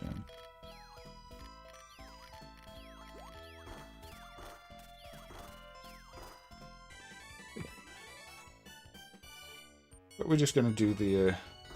We're going to quickly do the trilogy anyway. So that was 2 in Korean because why not? Washed out look. The fonts look very NMK, Aussie guy says. The text font I don't think is very NMK, but maybe some of the others. And of course, if we're going backwards, the original Cooking Bibi, which actually runs at high resolution, those two. This was on Tumblepop clone hardware. The other two were on Snow Brothers clone hardware. And Tumblepop hardware had a high resolution, so you've got 320 pixels now instead of 256, even though this is the first game. And this one, we're back to food, but different food. And this one feels a little rougher.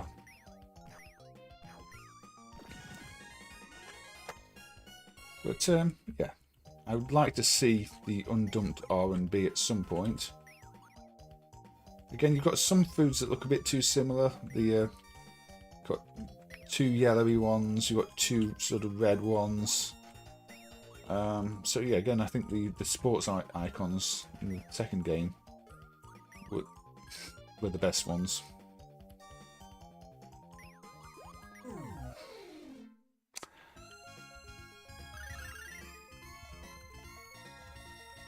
I'm sure that's enough for Cooking Bibi anyway. But, you know, if they were there in the arcade, I don't think you'd mind too much. They played just as well as Puzzle Bobble, really. You know, maybe the scoring's not quite as in-depth or something. But they feel good to aim, they feel good to... It feels like the pieces go where they're meant to go. And, yeah, right. So that's been an arcade trilogy. Shall we go back to some kind of home system game? Now, what have we got? What have we got?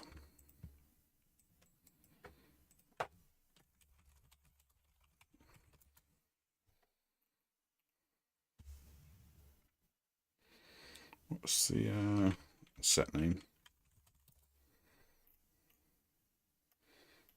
I don't know what the set name is on this. I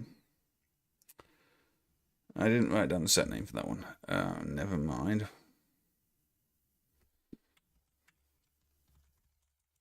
What about this one? Now we're in dangerous territory because I'm trying to choose games I've never played before and didn't test. And still can't find in my list. Come on. The best match is letting me down. Here we go. Here we go. Let's try this SNES game that I have never played before, but came up when I was looking for SNES puzzle games. You want Tetris Flash, Tetris 2 on the NES. We might have a look at that one next then. How's it going?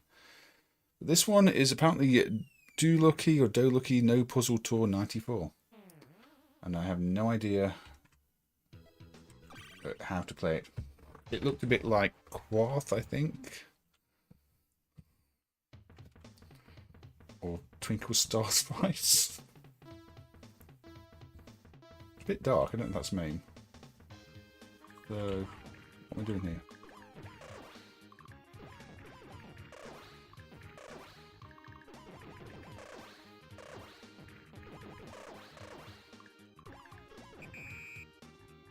Okay, I lost quite quickly because I don't know the rules.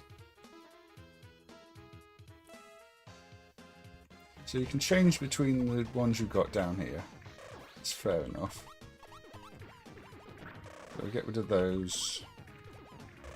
How many do we need to get rid of them? Their faces change. No. Uh-oh. So how do I recover that position? It is very dark. I don't know why it's very dark. I don't know if that's just the game or that's just MAME SNES emulation. Yeah, it's a bit Quarth block holy. Although it seems to need to do vertical stacks, which means you're always going to need a lot of room to do them unless I'm missing something. Again, I've never played this before. It was just on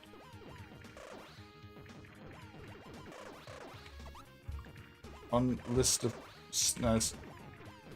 You need 5.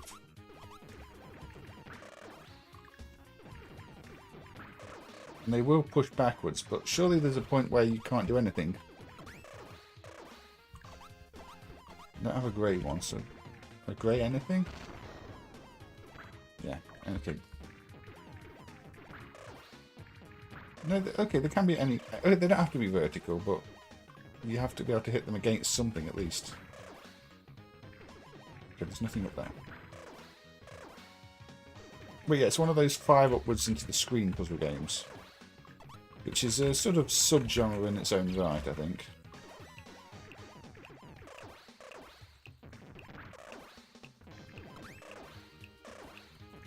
It also seems to be competitive, I'm guessing. So as long as there's room for them to push backwards, they're okay, but if there's not, then... Those ones won't push backwards.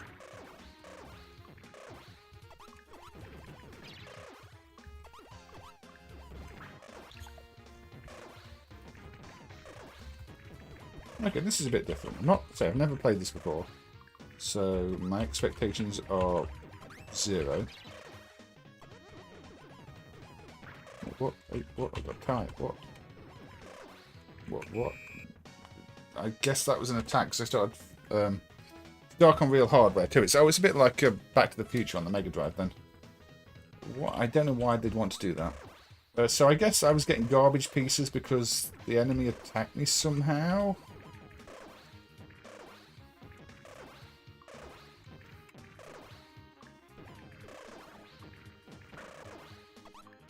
Are there meant to be black squares going across it? Is that an emulation glitch? Because that looks odd. That looks like there's something not quite right with the SNES emulation to me.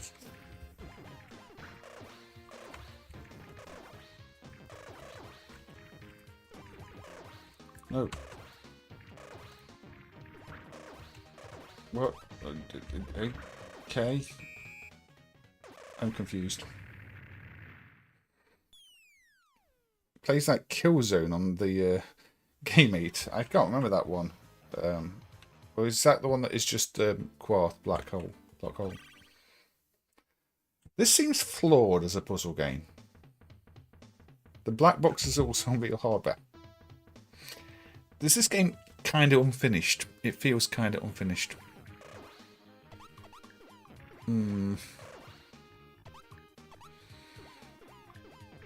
Yeah, I'm not sure. I think we'll play Quarth instead because Quarth is decent.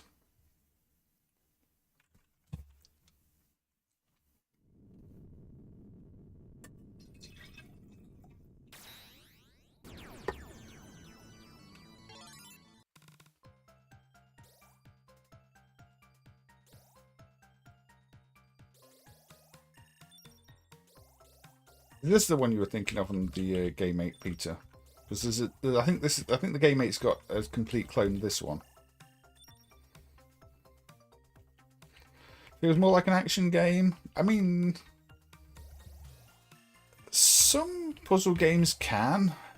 You still got puzzly shapes. You're still firing blocks. I mean, you could say this, but yeah, you're not really making shapes, are you? You are filling them in. Maybe that's the idea. Maybe it's sort of meant to appeal to people who like both types of games.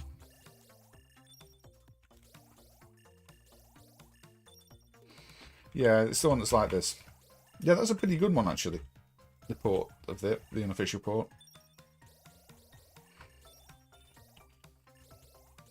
You've still got to work out which order you fill the shapes in, which is kind of puzzly. Because you can't fill shapes that have got other shapes in the way. I think I still count it as a puzzle game.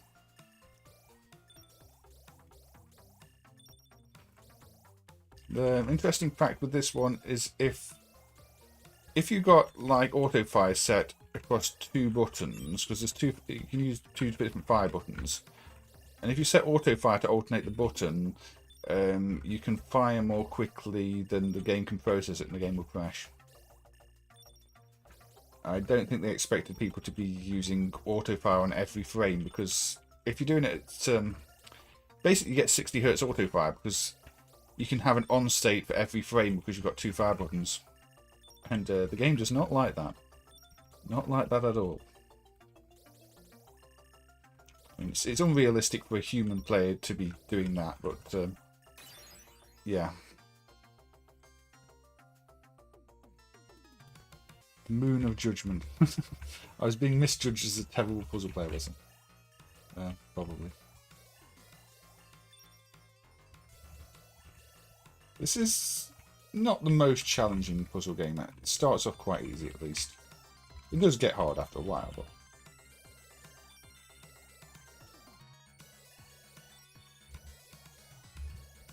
this time it do one too many shots, and I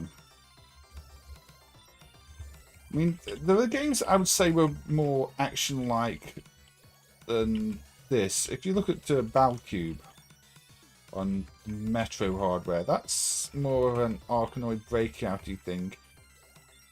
Although you could argue it has some puzzle elements because there is a descending wall. But that definitely feels more action, whereas this feels more puzzle. It's got some good ports as well to other systems. I think it was one of the ones where, yeah.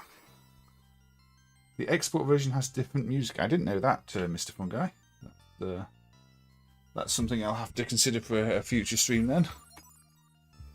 Unless you want me to look at that now. Could do, in fact. So you're saying if I play Block Hole, it's got different music?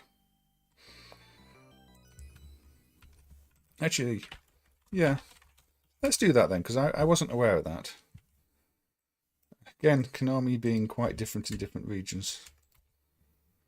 So, Block Hole. I wonder why they changed the music then.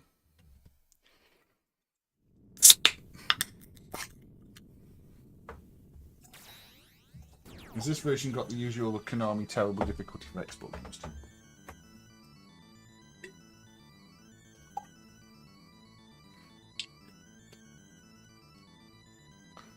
Yes, a Block Hole. Oh yeah.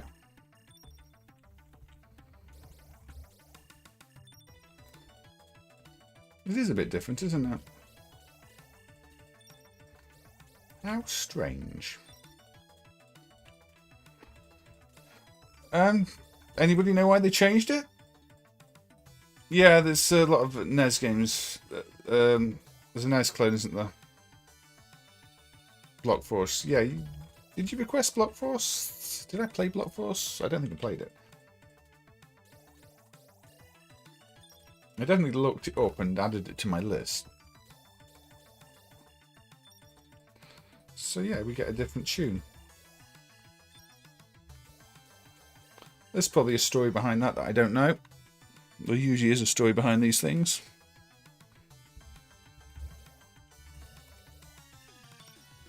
I don't know which one I like best. This one's more spacey. I guess with it being called Block Hole, which is a bit like Black Hole. Anyway, let's not play it too much.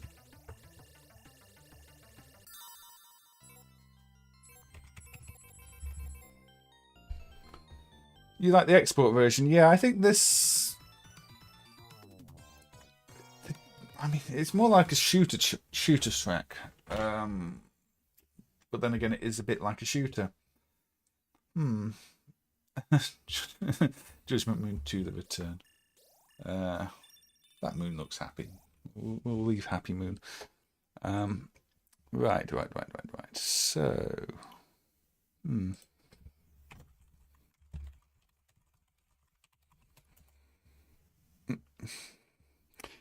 We looked at Sonic Brothers Arcade yesterday, I think. So on Sega Net, there was a Sonic puzzle game called Sonic Eraser. Sounds like something you'd have in your pencil case. Now, this didn't get a proper cartridge release. It was one of those downloadable Sega Net games back in the day. Actually, I want 1p computer, don't I? There we go.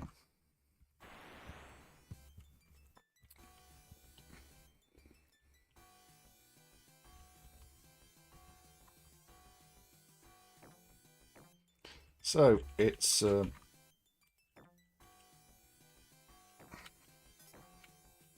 Tetris columns or something. It's just got Sonic in there for no good reason. So you rotate pieces around in this, and then you Sonic attacks Sonic. Well, there we go.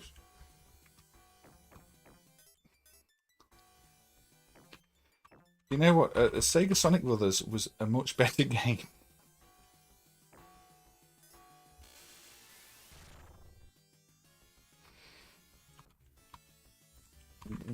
Who wants columns with pieces that cycle through weird shapes? No.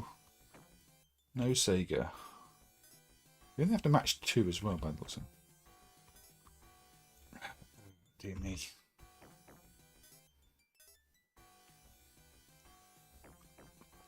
I'm not saying this is bad, but this is kind of bad.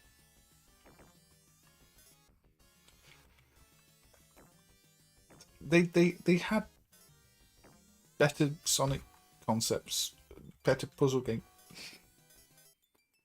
It's say it was only a downloadable thing back in the day on Sega Net, but still, they made this and allowed Sonic to be in this. Well, they got somebody. I don't know who made it, but they allowed Sonic to be in this and called it Sonic Eraser and had it as a downloadable game back then.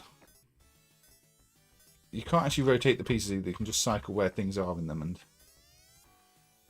I mean, I think it's an original concept,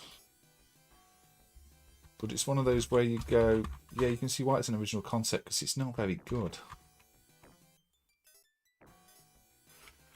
Not being able to rotate the pieces, it's just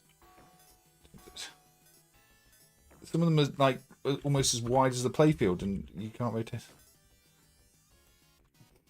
No, what meant to be? I win! Hooray! Wow, what an effect of scrolling off the. It's very low budget. I mean, these downloadable ones usually were. I mean, some of them are actually really good because they had like the Doki Doki Penguin Land and Pyramid Magic, and things like that as downloadable games. And they're genuinely good.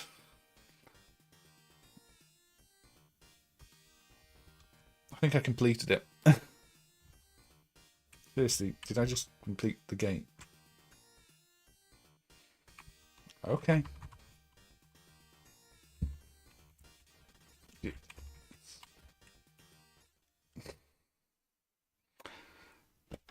Wow. They didn't even bother to program in a second level.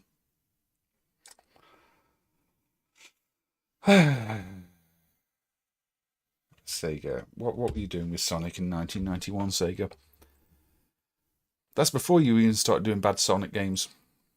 But yeah, probably best forgotten that one. Right. Now, I've got a load of PlayStation 1 games here, and I can't remember which one was which. So, we are going to just pick one and see what it's like.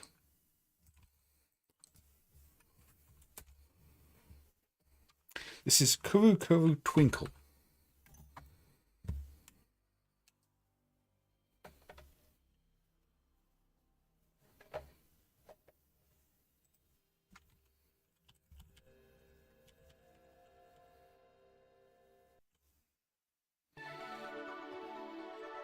From Tomy, apparently.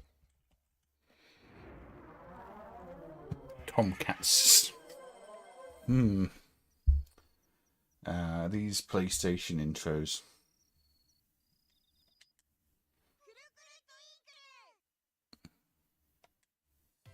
Push any key. Yes.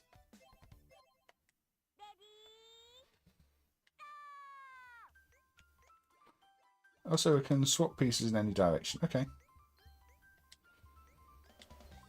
You've got a match 3. Okay.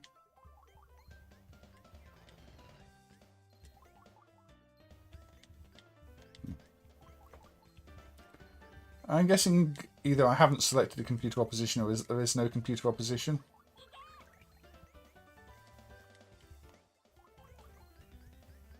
Kind of reminds me of the Konami puzzle games, but different. Or that Galumpas CPS1 prototype, well that has you rotating rather than sliding. But yeah, you're dealing with a sort of 4x4 block that you have to rearrange in both cases. In this case, you can flip it up or flip it down or flip it across. Okay. Simple enough. Maybe too simple.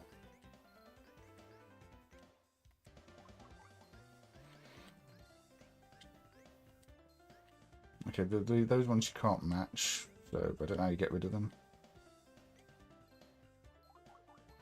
Can you get rid of them? Complete line of them gets rid of them, maybe? Yeah. Okay, complete line of them gets rid of them. Makes sense. It's another one where you have to match the garbage blocks in a line, but you can match the rest of them in sets of 3. Never played this before. Just saw some pictures of it and noted it down as, you know, that looks quite nice. I'll have to see what it's like. Interesting Tomy. I mean, Tomy definitely did some game things. With these plug and plays, you see the Tomy in the Japanese ones quite a bit too. But I didn't know they'd done many console games. But it makes sense. They're a big toy company. Not Panel de Pon. Is it a little bit similar to Panel de Pon? We will play the Tetris 2 one you requested as well, Aussie guy. Is this aimed more at kids, being Tomy, or is it Tomy not specifically aim at the kids market games? So it seems to be waiting for player 2 to do something, but that probably means there's no computer option, otherwise it would default to that.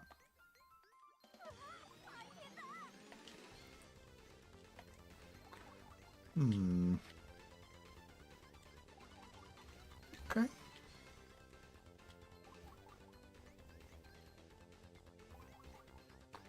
Yeah, a bit basic. I think they could have done more with this. Well presented. There's a good set of graphics here. Definitely better than that Sonic thing we just looked at.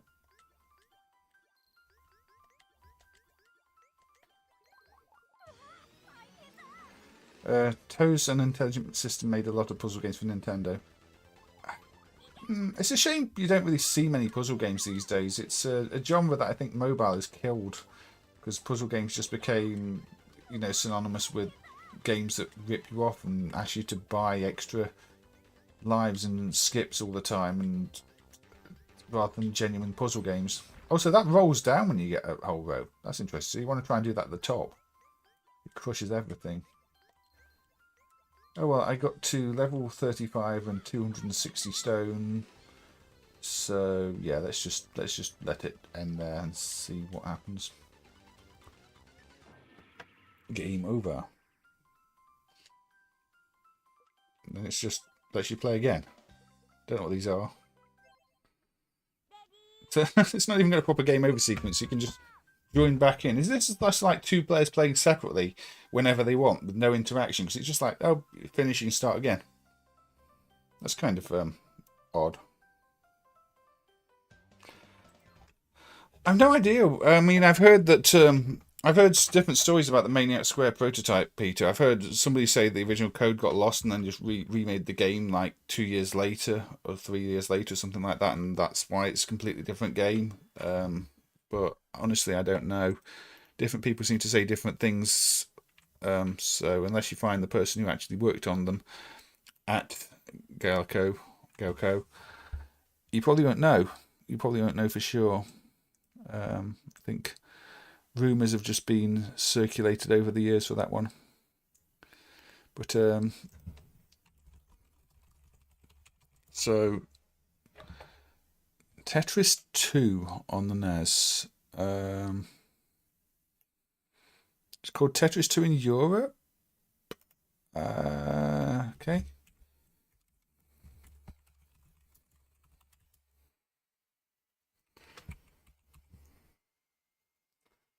So standard copyrights. Yeah.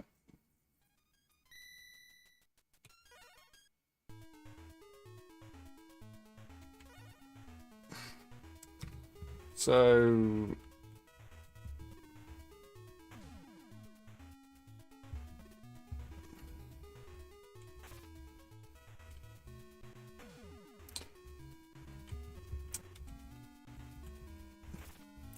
yeah, it's very much Dr. Mario, isn't it? You're right, Aussie guy.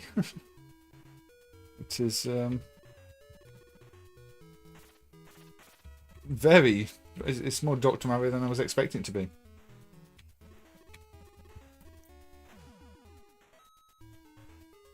Although the shapes are a bit weird.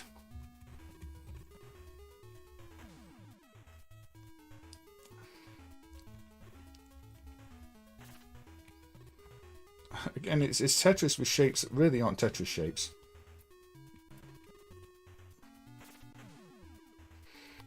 What did the Tetris company think of all these games with the Tetris name that really aren't Tetris these days? I mean, considering how strict they are about how Tetris get used, do they just pretend they don't exist?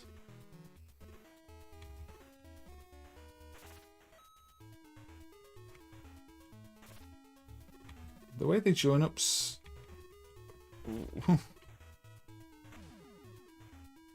Can you match sidewards, or does it have to be upwards?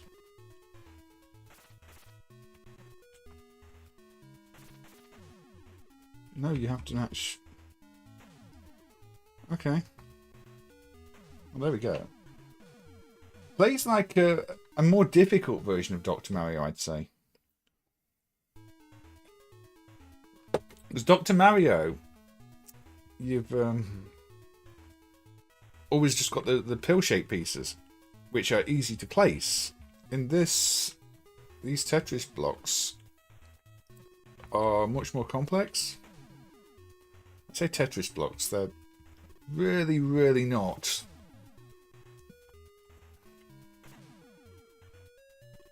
These are not Tetrominos at all. No, I don't remember ever seeing this one back in the day, although, say, the NES wasn't really that big over here.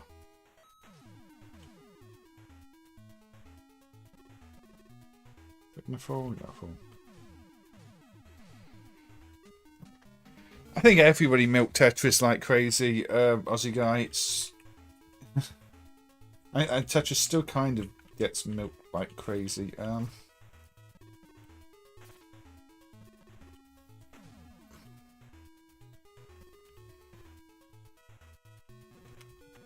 Admittedly, the new Tetris stuff is pretty good, a lot of it.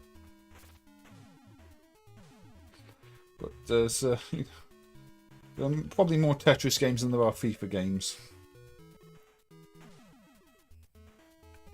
Not for any specific console, but over the course of time. Across different platforms and different versions. And I could do an entire stream of Tetris and Tetris clones and Tetris variations. Okay, yeah. It's an interesting one. Okay, so I'm not going to play much more of this. In fact, I'll probably just kill myself off on this one now. But I've never played this one before, so this was an interesting one to check out. Shall we try again? No.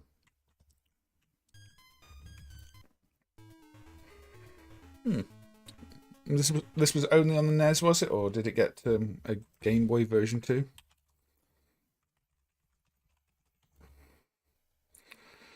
So, what about...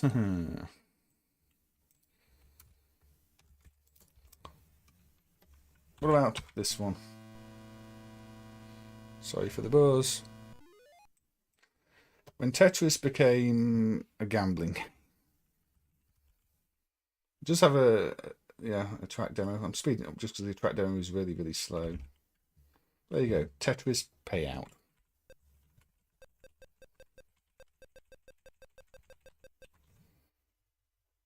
You can practice for amusement only, or you can press start for having prizes and win some prizes. But yeah. It's timed Tetris. And it doesn't really give you much unless you get lots of lines. So, and then it never gives you the actual pieces you want to get the lines.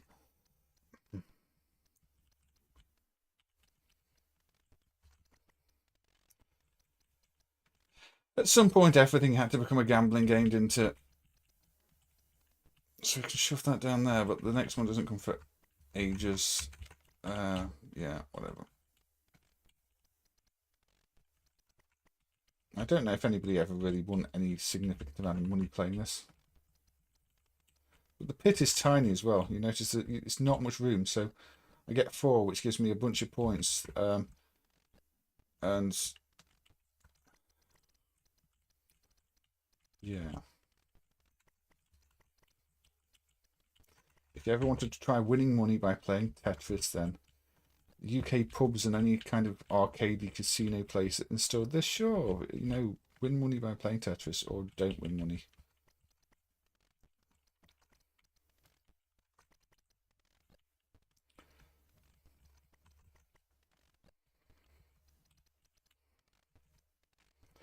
And see, the timer's ticking down, and soon the game will be over.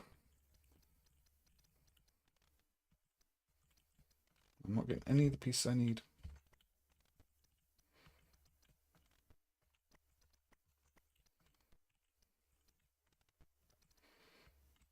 Yeah, no. I'm going to fail. Game over. I don't think I won a thing. Or was that the,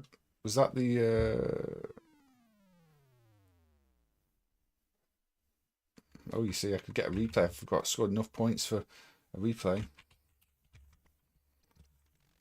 I don't know. I think I've got to get 11 lines for... Look, that's the prize thing at the side. So I'd need to get 8,000 points to win £1 on the current settings for this game. In that amount of time it's given me. Basically, it's skill-based, but it's also impossible. I mean, the payout values might be slightly wrong because of protection stuff, but still, even if you played this back in the day, you had to get an unrealistic number of lines to win anything. I mean, who's ever going to win the jackpot? The unofficial clones make them sad these days. I'm surprised, because you would have thought that they would like how much their game had influenced people and liked what people were trying to put into them, new ideas they were trying to do.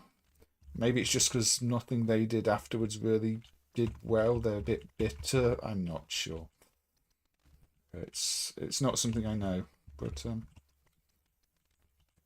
because we did look at things like Hatris and Weltris last time that just failed to make a mark, and people have been doing rather nice things with Tetris.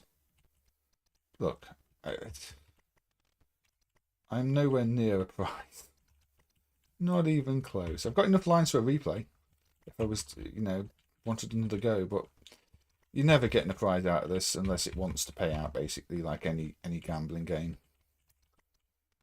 But definitely an interesting historical curiosity. Yeah, they do send a few DMCAs, and again, it's not. I don't think it helps their cause. It's just going to make people dislike Tetris rather than want to buy proper Tetris games.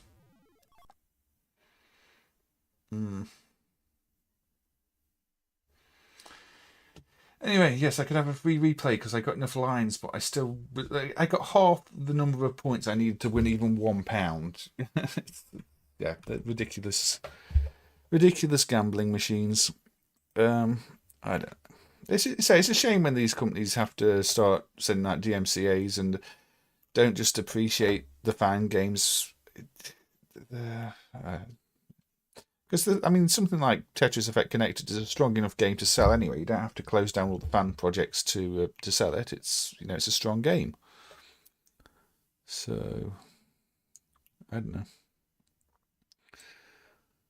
I don't even know what this is. I've got a Game Boy Color game listed here that I don't even know what it is. I didn't write down the title. Let's see if it's a puzzle game. No, that's not. That's what we just played. What is this?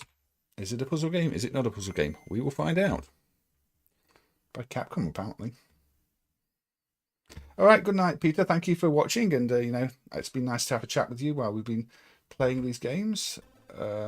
Is this a puzzle game? It's got balls in it. Okay, it looks kind of puzzly. Yeah, it's a puzzle game. Don't know what I'm doing in it, but it's a puzzle game.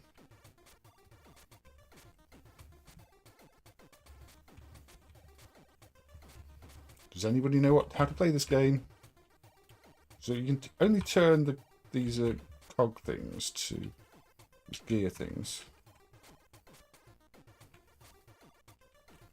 No. That works. I get groups of 4. There we go. Trouballs, yes. Well done. So it is a puzzle game. That's why it was in the list here. And I say I've never played it before, as you can probably tell. And it seems like an original concept. I'm rotating things to make groups of 4. It's going to have bits. It's going to have soft lock conditions, isn't it? I got that feeling.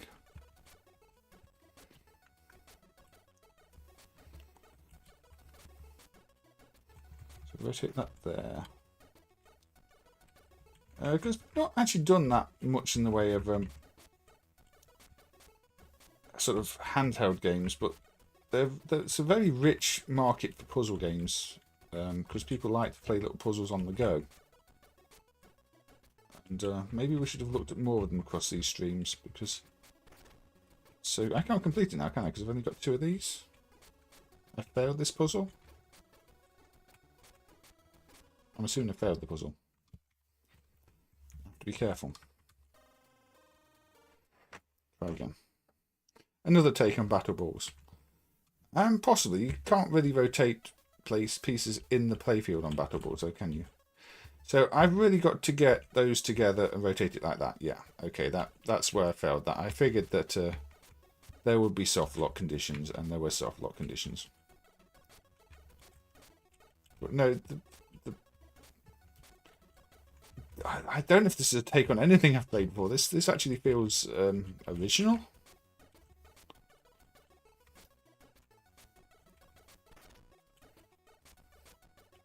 Because you turn these and you throw the balls around, and then they fall, and you can throw them while they're falling. It was developed by Paragon 5 for Capcom. Is this a Game Boy exclusive, or did this end up somewhere else? I guess the title is a play on Trouble. What on earth? Okay. The game just changed up completely.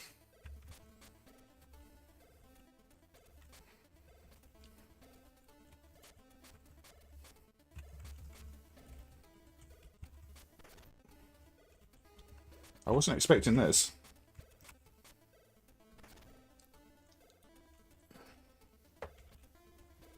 Game Boy Color exclusive. Ah. But now it's turned into a drop puzzle game from a solve the level game. You have to time them right. This is pretty good, actually. I preferred the Puzzli levels over this. Oh, wait. It drops a limited number of them. No, it's continuing. I thought it was another case of me soft locking it because it ran out of pieces. Okay, more pieces, please. Or is it ran out of pieces? No. I guess this is just meant to be an easy introduction to this concept. I'm not sure.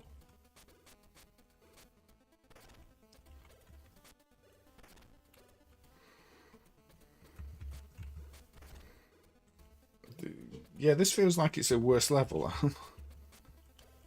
Oh well.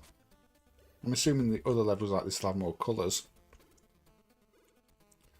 Maybe a faster pace.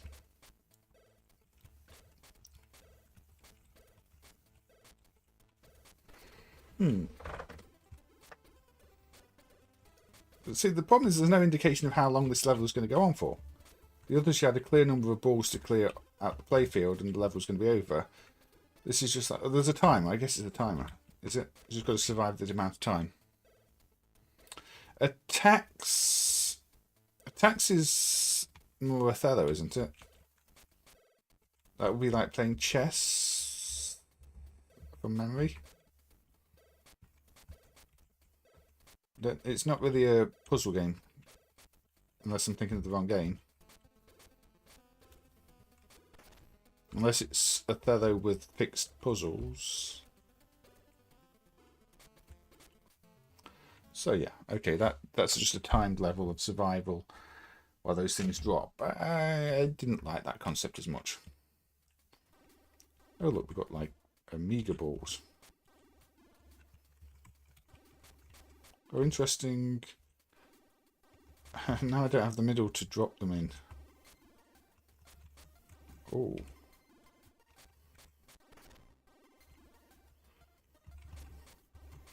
But there are different ways to fail this.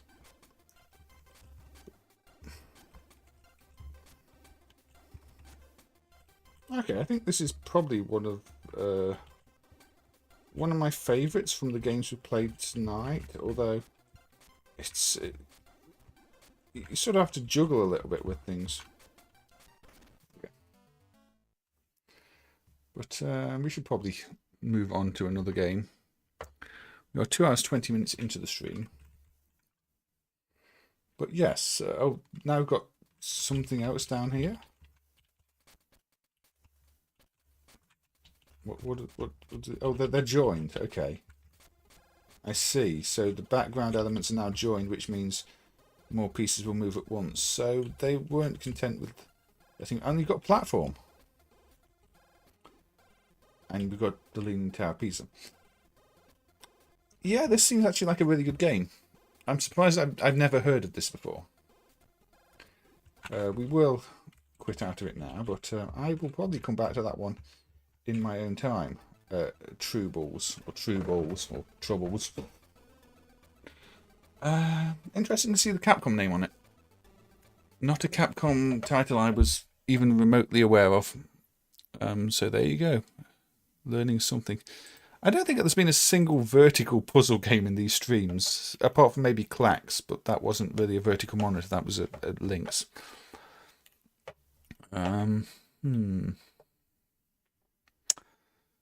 Ooh, looking at the lists, Done that. I don't really want to do that because the music. Okay. Could do that. Okay.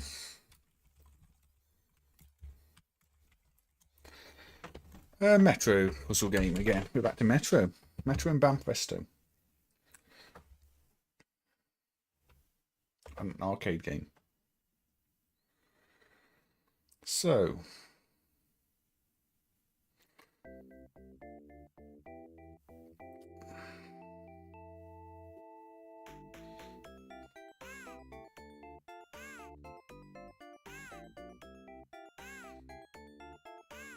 This is Pururun, 1995. And I remember trying to play this one before and getting quite confused. Nice graphics. PP and Moko.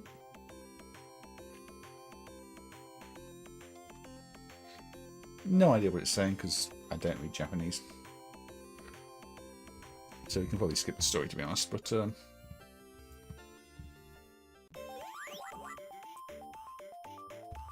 so I put things in the grid and groups of 4 explode and change colour on me.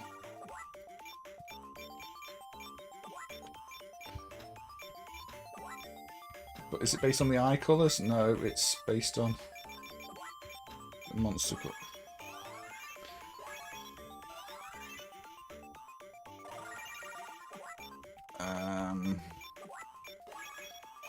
Okay, the ones inside are the ones that come out of them when they change. Okay. So that's how you change. Those are going to turn green. That'll turn green. It'll give me a green one there. Okay, yeah. That would turn.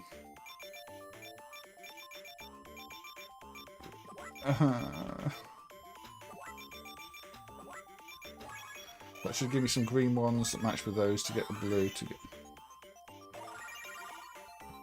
Okay.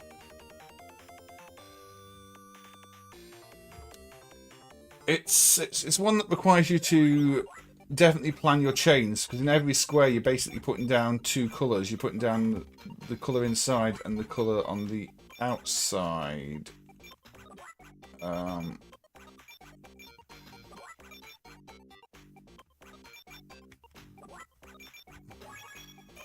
Give me some reds, give me some greens, give me some reds, give me some blue.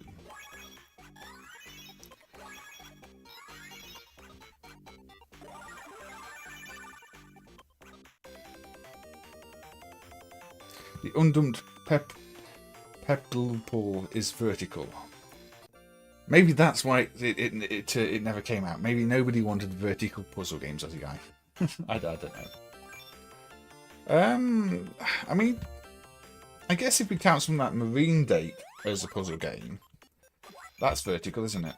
But I kind of struggle to count Marine Date as a puzzle game. It's mini golf, but I don't know. It's kind of puzzly because you have to solve the levels, but I'm not sure I can realistically call mini golf a puzzle game.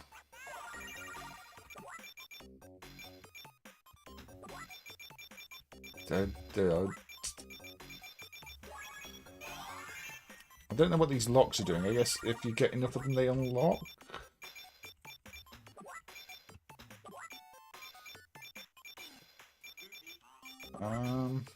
Okay, I'll put that there. Pressuring me.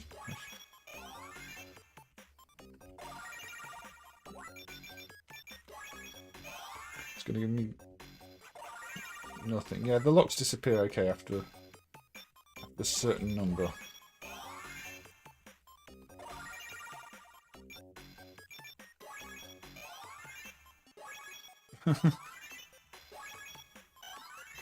Yeah, that is cheating a bit, because it's one of those games that is a genuine cocktail game where players sit opposite on a vertical screen. There aren't many like that. That NFL football one is a vertical cocktail game where players get opposite views. The System 10 game that was recently, well, not made working because it doesn't work yet, but decrypted and boots, you can tell that. So it's kind of hard to know what the proper orientation for that is, because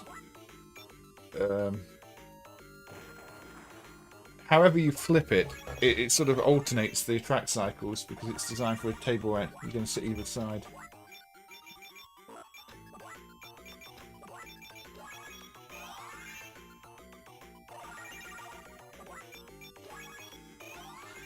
So yes, again, I can't think of any other puzzle games that play quite like this. I can't even think of any pure clones where you've got creatures on the inside of creatures that are different colours to the outside ones. Again, this is Metro and Banpresto, an original puzzle concept, and that's what we've been saying. There are so many Metro games that are actually really original. I think I've failed this. Yeah, Deadlock. Deadlock. Do we get another life? No. I do not get another life, so I think 1 credit is quite enough.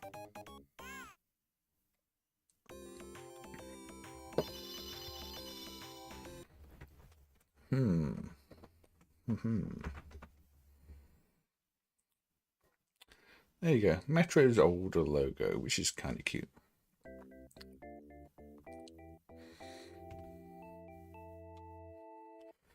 Right. Where are we going now? Where are we going now? How long have we got? We've got half an hour left. We've got about half an hour left, even though I am getting kind of tired. I will push this to the full half hour. Okay.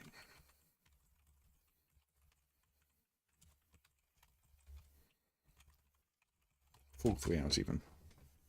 Bang Bang Ball. Bang Bang Ball. Another one on Metro type hardware. Another with a Banpresto logo.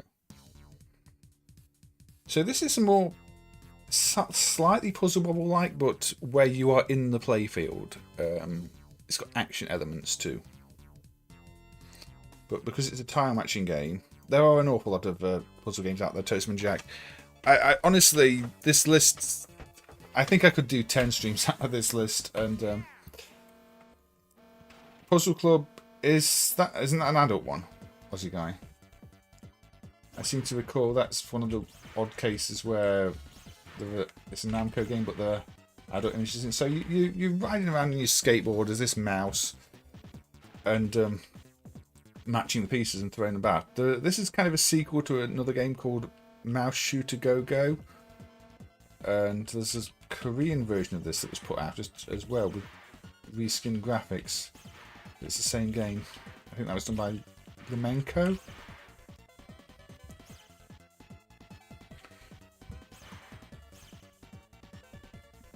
There you go. You headed out for dinner. All right, take care, Mr. Fungi 2.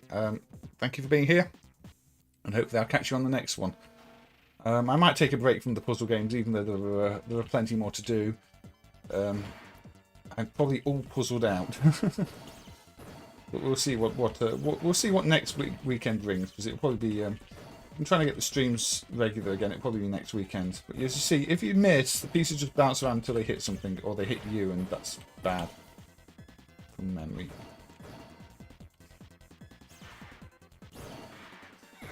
There you go. It's turned to asteroids.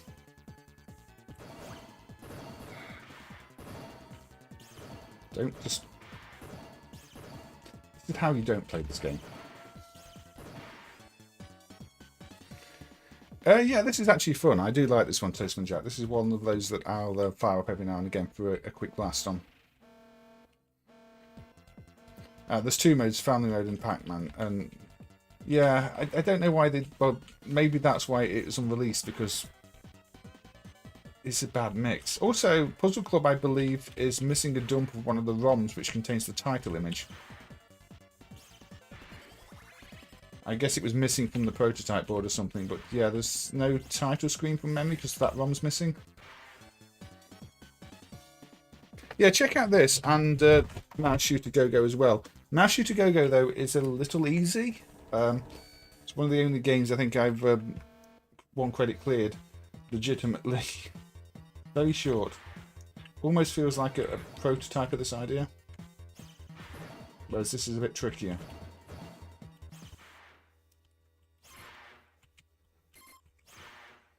But I do like how companies were able to come up with so many different puzzle game concepts. Obviously, you've got all the boring ones that are basically just Tetris or a direct rip-off of Pure Pure, but other than that, there's so much variety in the rules, how you play them, how you interact with them, how you place pieces down. And that's only talking about this kind of puzzle game. Then you've got things like, you know, you solve the levels puzzle games as a genre of its own.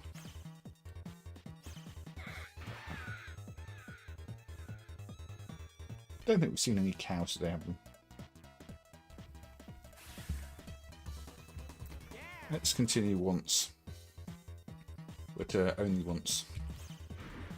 See, in this stage, actually, it makes sense to hit the bomb, doesn't it? Yeah.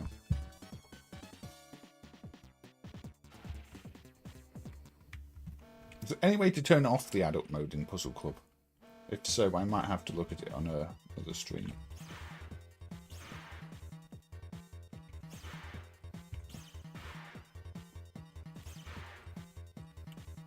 I just know it's one of those that I had excluded because I thought it was just an adult game.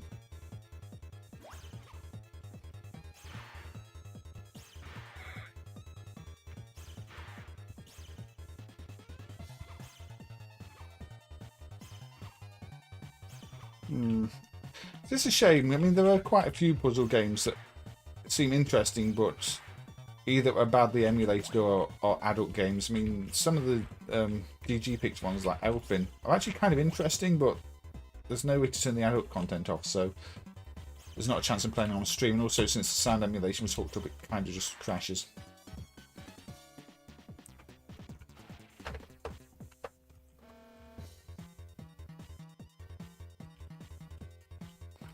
So if we can get that there, they'll go white. Easy solution. Does it put anything inappropriate in the attract mode? Or...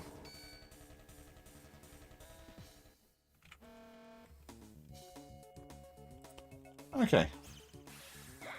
Since Onegai is mentioning it, we will have a look at Namco's Puzzle Club then and just avoid the adult mode.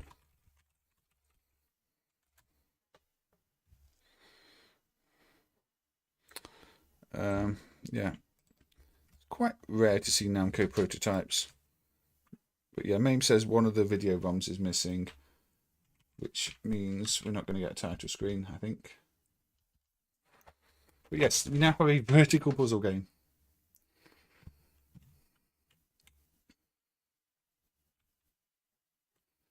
Yeah, you see the title screen's broken because I think it's broken because of a bad ROM, missing ROM. So young or adult? Pac-Man story or floor exercise? Okay. Slide puzzle game, isn't it?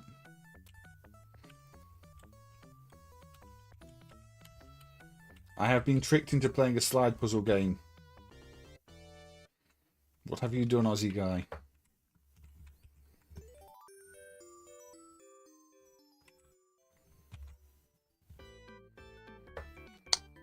So, I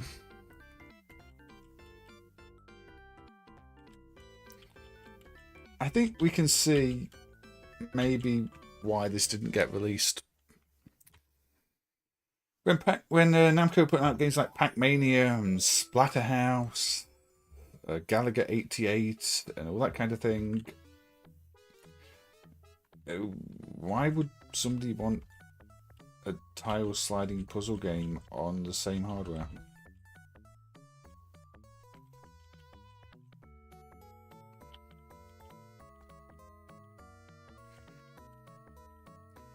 It's not really selling the hardware or Namco, is it?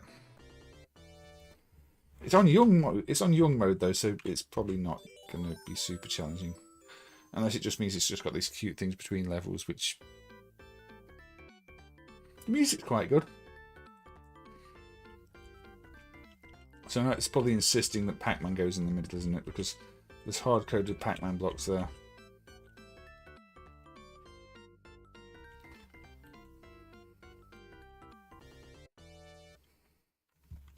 This kind of feels like something you have on one of those educational consoles, to be honest.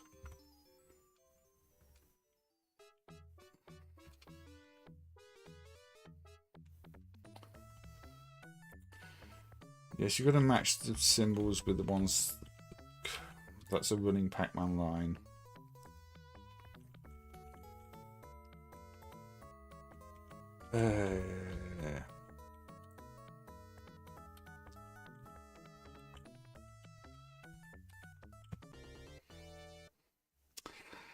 What have you done, Aussie guy? What have you done?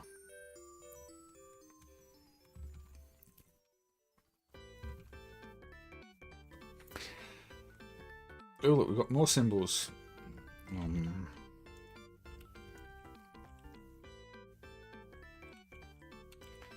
As the slide puzzles go, it's kind of easy because it's just getting things on the right line.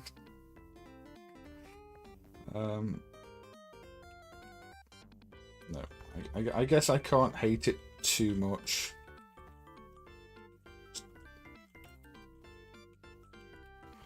Just don't really see much point in it.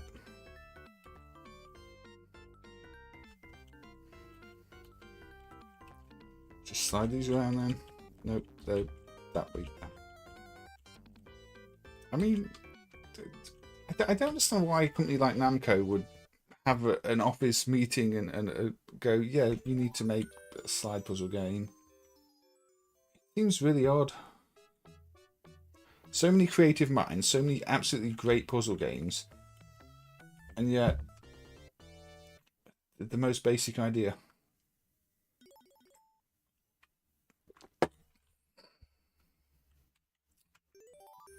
How close did this come to getting released? I mean, it feels pretty finished.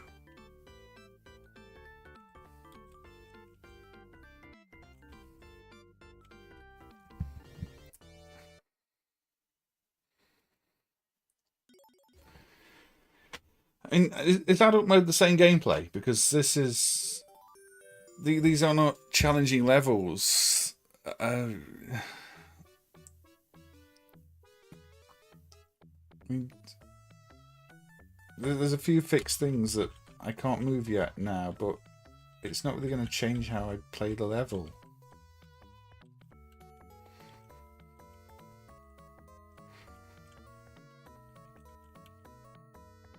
And they just filter down to the bottom. I mean, now I've got a way to do that.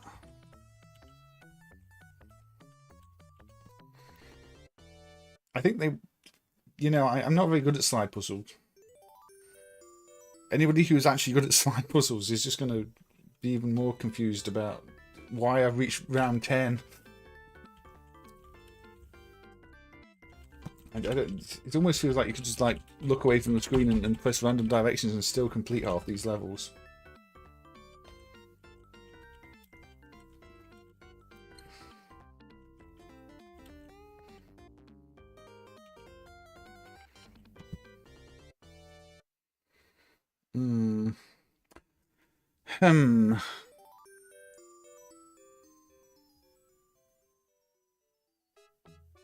Okay, I think and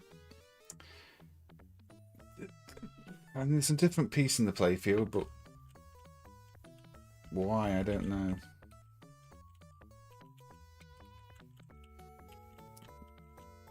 It's not really...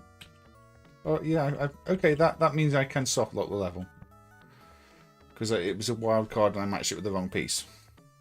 That is the first actual challenging thing it's done on level 11.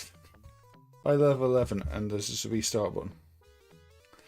So really I have to match that with the that symbol there. So just have to do that. But they should have been doing things like that far before level 11.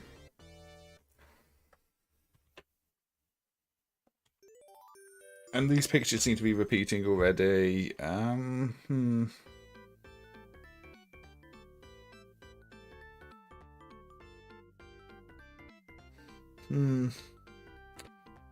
Yeah, I don't know. It's clearly Namco couldn't manage to turn this into something they felt was worth selling. I'm quite surprised it's dumped. I mean, actual Namco prototypes are kind of rare to see, but it doesn't really feel like a game that is worth playing, unfortunately.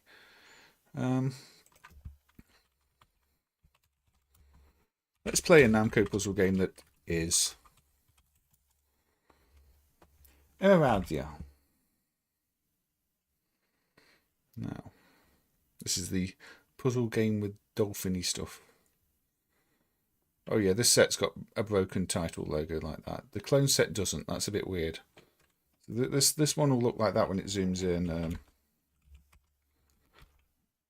Which set is the correct one? This one works. Yeah, this one looks correct on the screen. I don't really know why. But yeah, one of the sets has a broken logo there, the other doesn't. I think the other Japanese set does have a broken logo again. Anyway. Feels like it belongs on the NES Famicom. Yeah, and even then I think they struggled to sell it. So this one, you crack the blocks by dropping the other blocks on top of them with the same colour. So if you drop a green on top of a green, it cracks the green below, and that's the only way you can sort of get rid of the blocks, which again is an original concept. I can't think of any other puzzle game that has it. So you are, it's almost like they're garbage blocks all the time. You have to break they're all garbage blocks and you have to break them. But that is the foundation of how this game works, rather than actually being garbage blocks. And so far better than Puzzle Club. I mean, this is actual Namco standards. What other Namco prototypes? I think the Marvel and World set we've got as a prototype, but that is a game that was released, just not that version.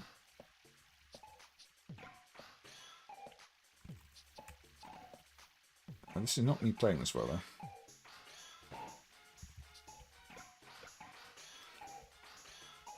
And it can link diagonally in terms of the way it changes things. Am I going to fail already? Probably.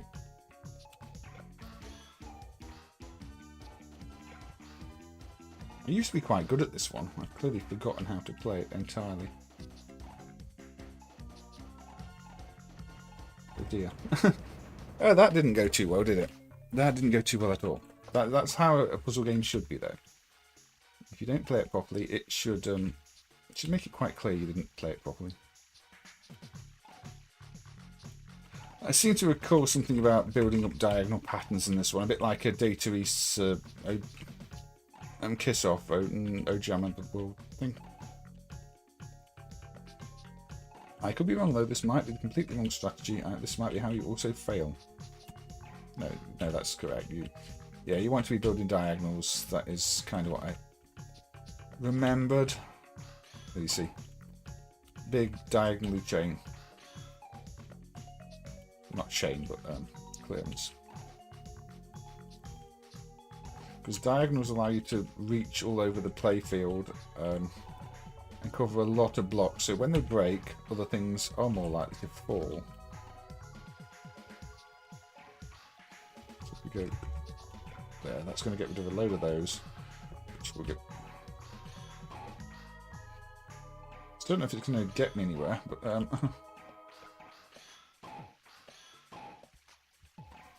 gets very fast very quickly now.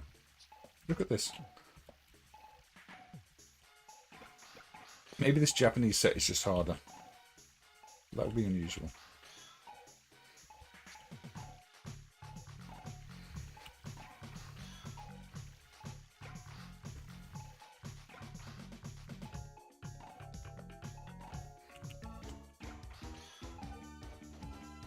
Come on.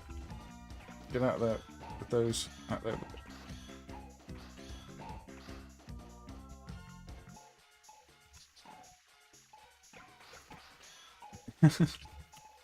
This isn't an instant dropping now, which is not giving me much time to plan anything.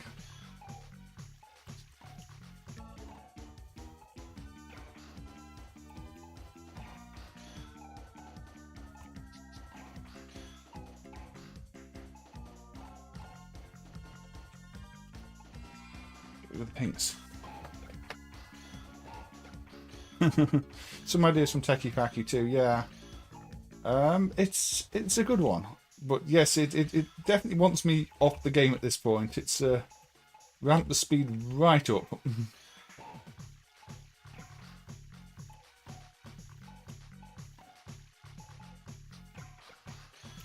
Still, you're looking for those diagonals, trying to build those diagonal patterns, failing to build those diagonal patterns.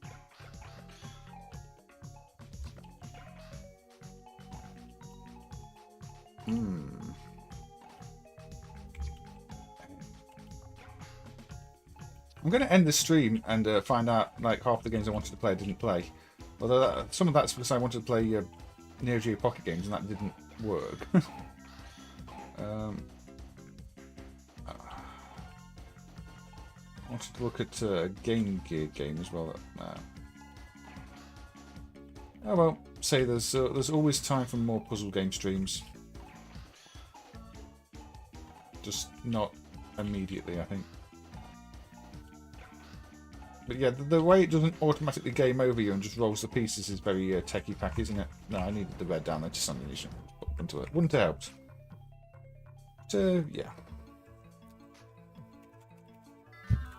Emeraldia by Namco, one of their decent arcade puzzle games after we looked at a prototype that wasn't quite so good. And they've got their game names. They've got Super World Quarth as the first place entry. That's an odd choice. So, where now? Let's have a look down here.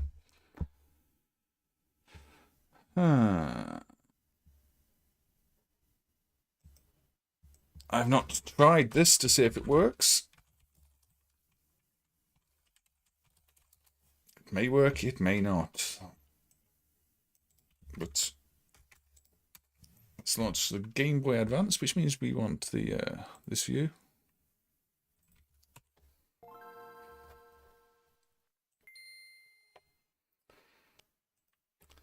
Majesco. That's always a good sound. There seems to be some annoying squeaky sounds. Ignore those. This is a MAME Game Boy Advance emulation.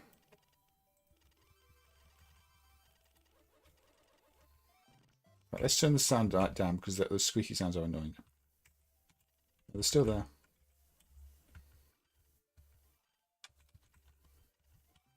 What am I doing? Well, I've got to enter all these names. There we go. Welcome to Puzzle Island. We did Connie Taco yesterday, Toastman Jack. Yeah, this is where you realise that MAME's Game Boy Advance emulation has issues because there's an annoying sound at all times. Yeah, I'm going to turn the sound right down. So yeah, you've got to slide pieces around and basically use the block to make the shape it wants you to make, and use the sides to make the shape it wants you to make, which is yeah.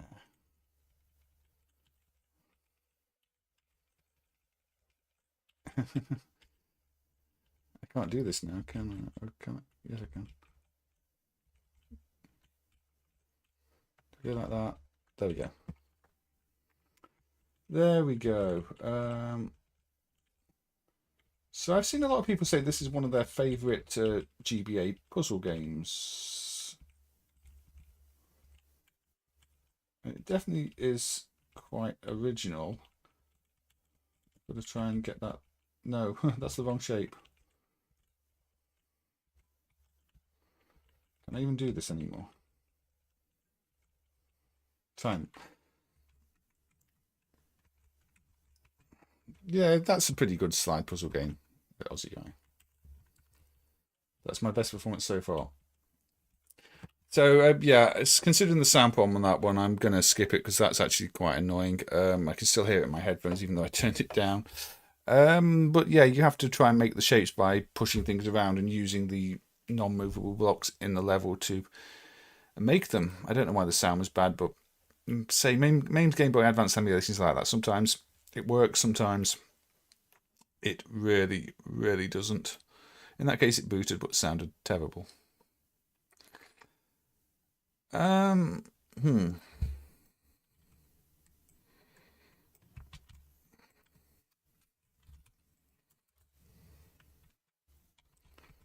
Yeah, I mean, a lot of puzzle games like that did end up on flip phones, didn't they? So, what's this one then? It's a Kirby game. It should be a puzzle game.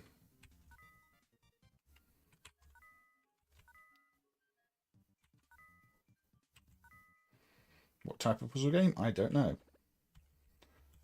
Well, oh yeah, it's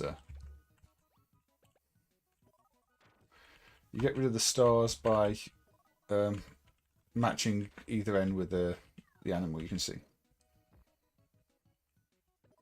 Very lovely art style on this one.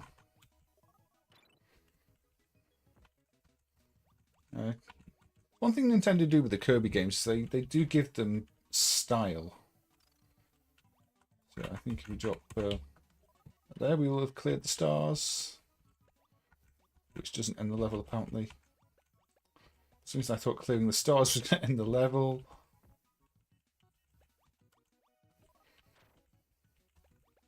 Doesn't match the creatures now.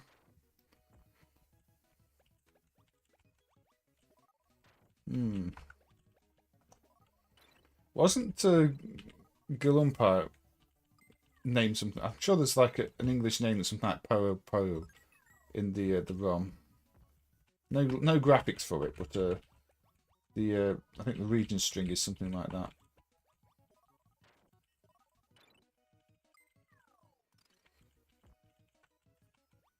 So, I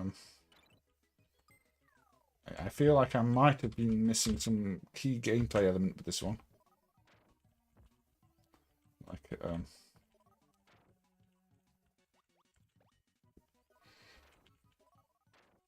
but maybe I'm not. Why did I get rid of all the stars at the start then? Why were there so many stars at the start? I thought it was the goal to get rid of it. Yeah, Kirby's Avalanche and Ghost Trap are just pure.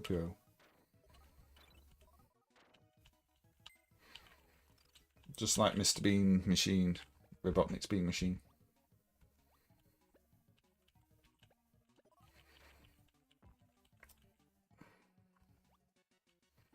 So, I can easily get rid of things with the stars. More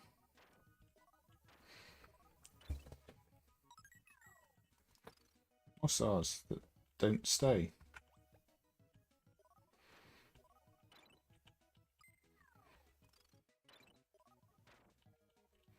So is this just an endless mode I've put it on? I don't know. I like the art style, but the game seems a bit simplistic. I thought maybe it was going to be more Baku Baku Animal or something like that, where you have to match, you know, food and animals. In this case, I only have to match 2 animals or do them between stars. Maybe it's just for kids. Maybe this is a puzzle game for kids. It is Kirby. Well, not all the Kirby games are kids' games. I mean, you play the original Kirby games, they're pretty tricky.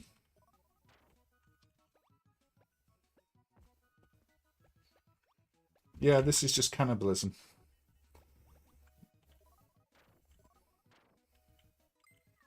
Oh, apparently Nintendo must really like cannibalism. I don't know. Yes, it is way more severe than Baku Baku. I don't know what's going on now, but I've probably done something. I mean...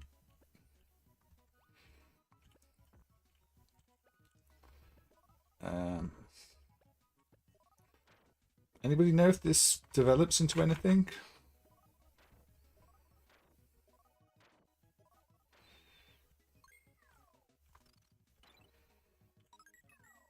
This is kind of why I tend to like some of the arcade puzzle games where they do kill you off a bit more quickly.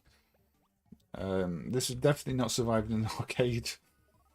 And you could probably, you know, look away from the screen for 5 minutes and still be playing this one.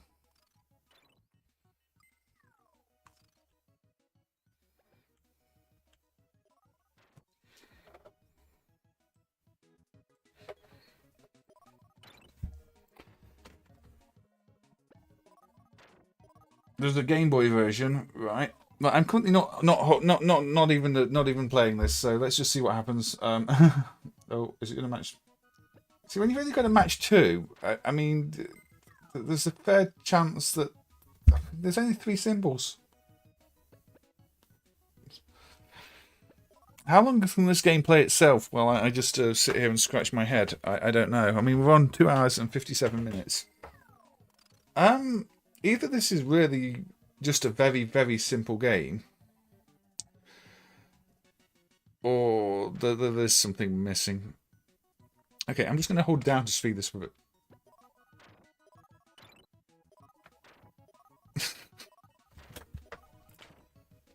Well, this is me trying to fail the game. Can you fail this game? Anybody in the video comments know about this game? Is it not emulated properly? Getting mad chains on my hold down run.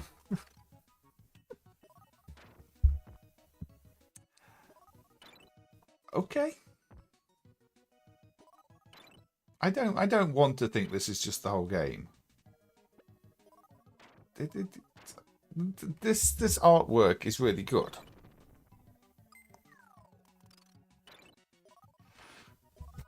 I am literally just holding down. I'm trying to fail. I'm trying to fail and I've cleared the playfield. No, the bomb was there before. We saw a bomb before. Okay, right. Okay. Let's put some effort into failing. Right, that won't match. That won't match. There we go. You actually have to try to fail. I don't know.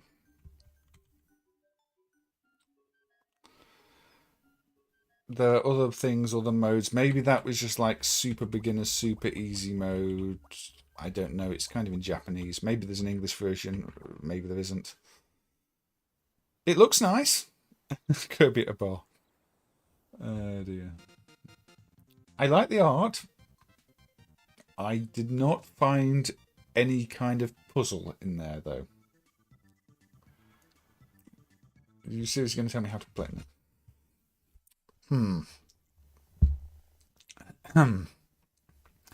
Yes, that doesn't really fit the rest of the Kirby theme, does it? Kirby artwork is generally really good, and some of the games are too, but that one maybe not. Okay, so we are over 3 hours now. I could have played like another 6 Retro Souls games on the Mega Drive. I could have played some MSX. I got more SNES games, more arcade games. But didn't even get any WonderSwan games done, but never mind. But yeah, I think that's going to have to be it for now. There are so many puzzle games. If you want to play a game that's it's not the same as something you've played before, just look at the puzzle games. You will find a new concept to play wherever you look. You find lots of common ones like Tetris reused, columns reused, but there are so many variations on rules, so many unique puzzle games. I know it's not a genre a lot of people like, but it seems to be one of the most varied ones, one of the ones that most creative ones. Some of them work better than others. So yeah, I hope these 3 streams have introduced some people to puzzle games they may have not seen before. That's kind of what I've been going for with these, and obviously been showing off some of the more popular ones just so that people can join the dots and the like, and see ones they're more familiar with and see ones they're not, see how maybe there is some connection between them and similarities and things, that type of thing. And obviously I've played a whole bunch of games that I've never played before and didn't know what to expect from. So yeah, I could have even played even more slide puzzle games, Toastman Jack. Maybe there are plenty more out there. I know there are more out there. There are some adult ones that I can't play for obvious reasons.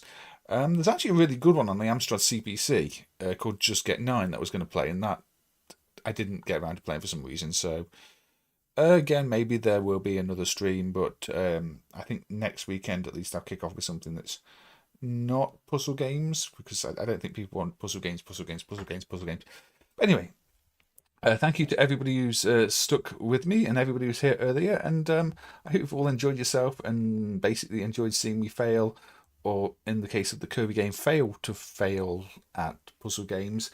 And again, if you want to have a chat off the stream, there is the Discord, which I can probably post another link to right now. But I think most people who join on the streams have joined that already. But yes, take care, everybody, and hopefully I will see you on the next one. And yeah, again, we'll discuss in the Discord maybe what the theme's going to be, what we're going to do. So yeah, take care, and I'll see you on the next one.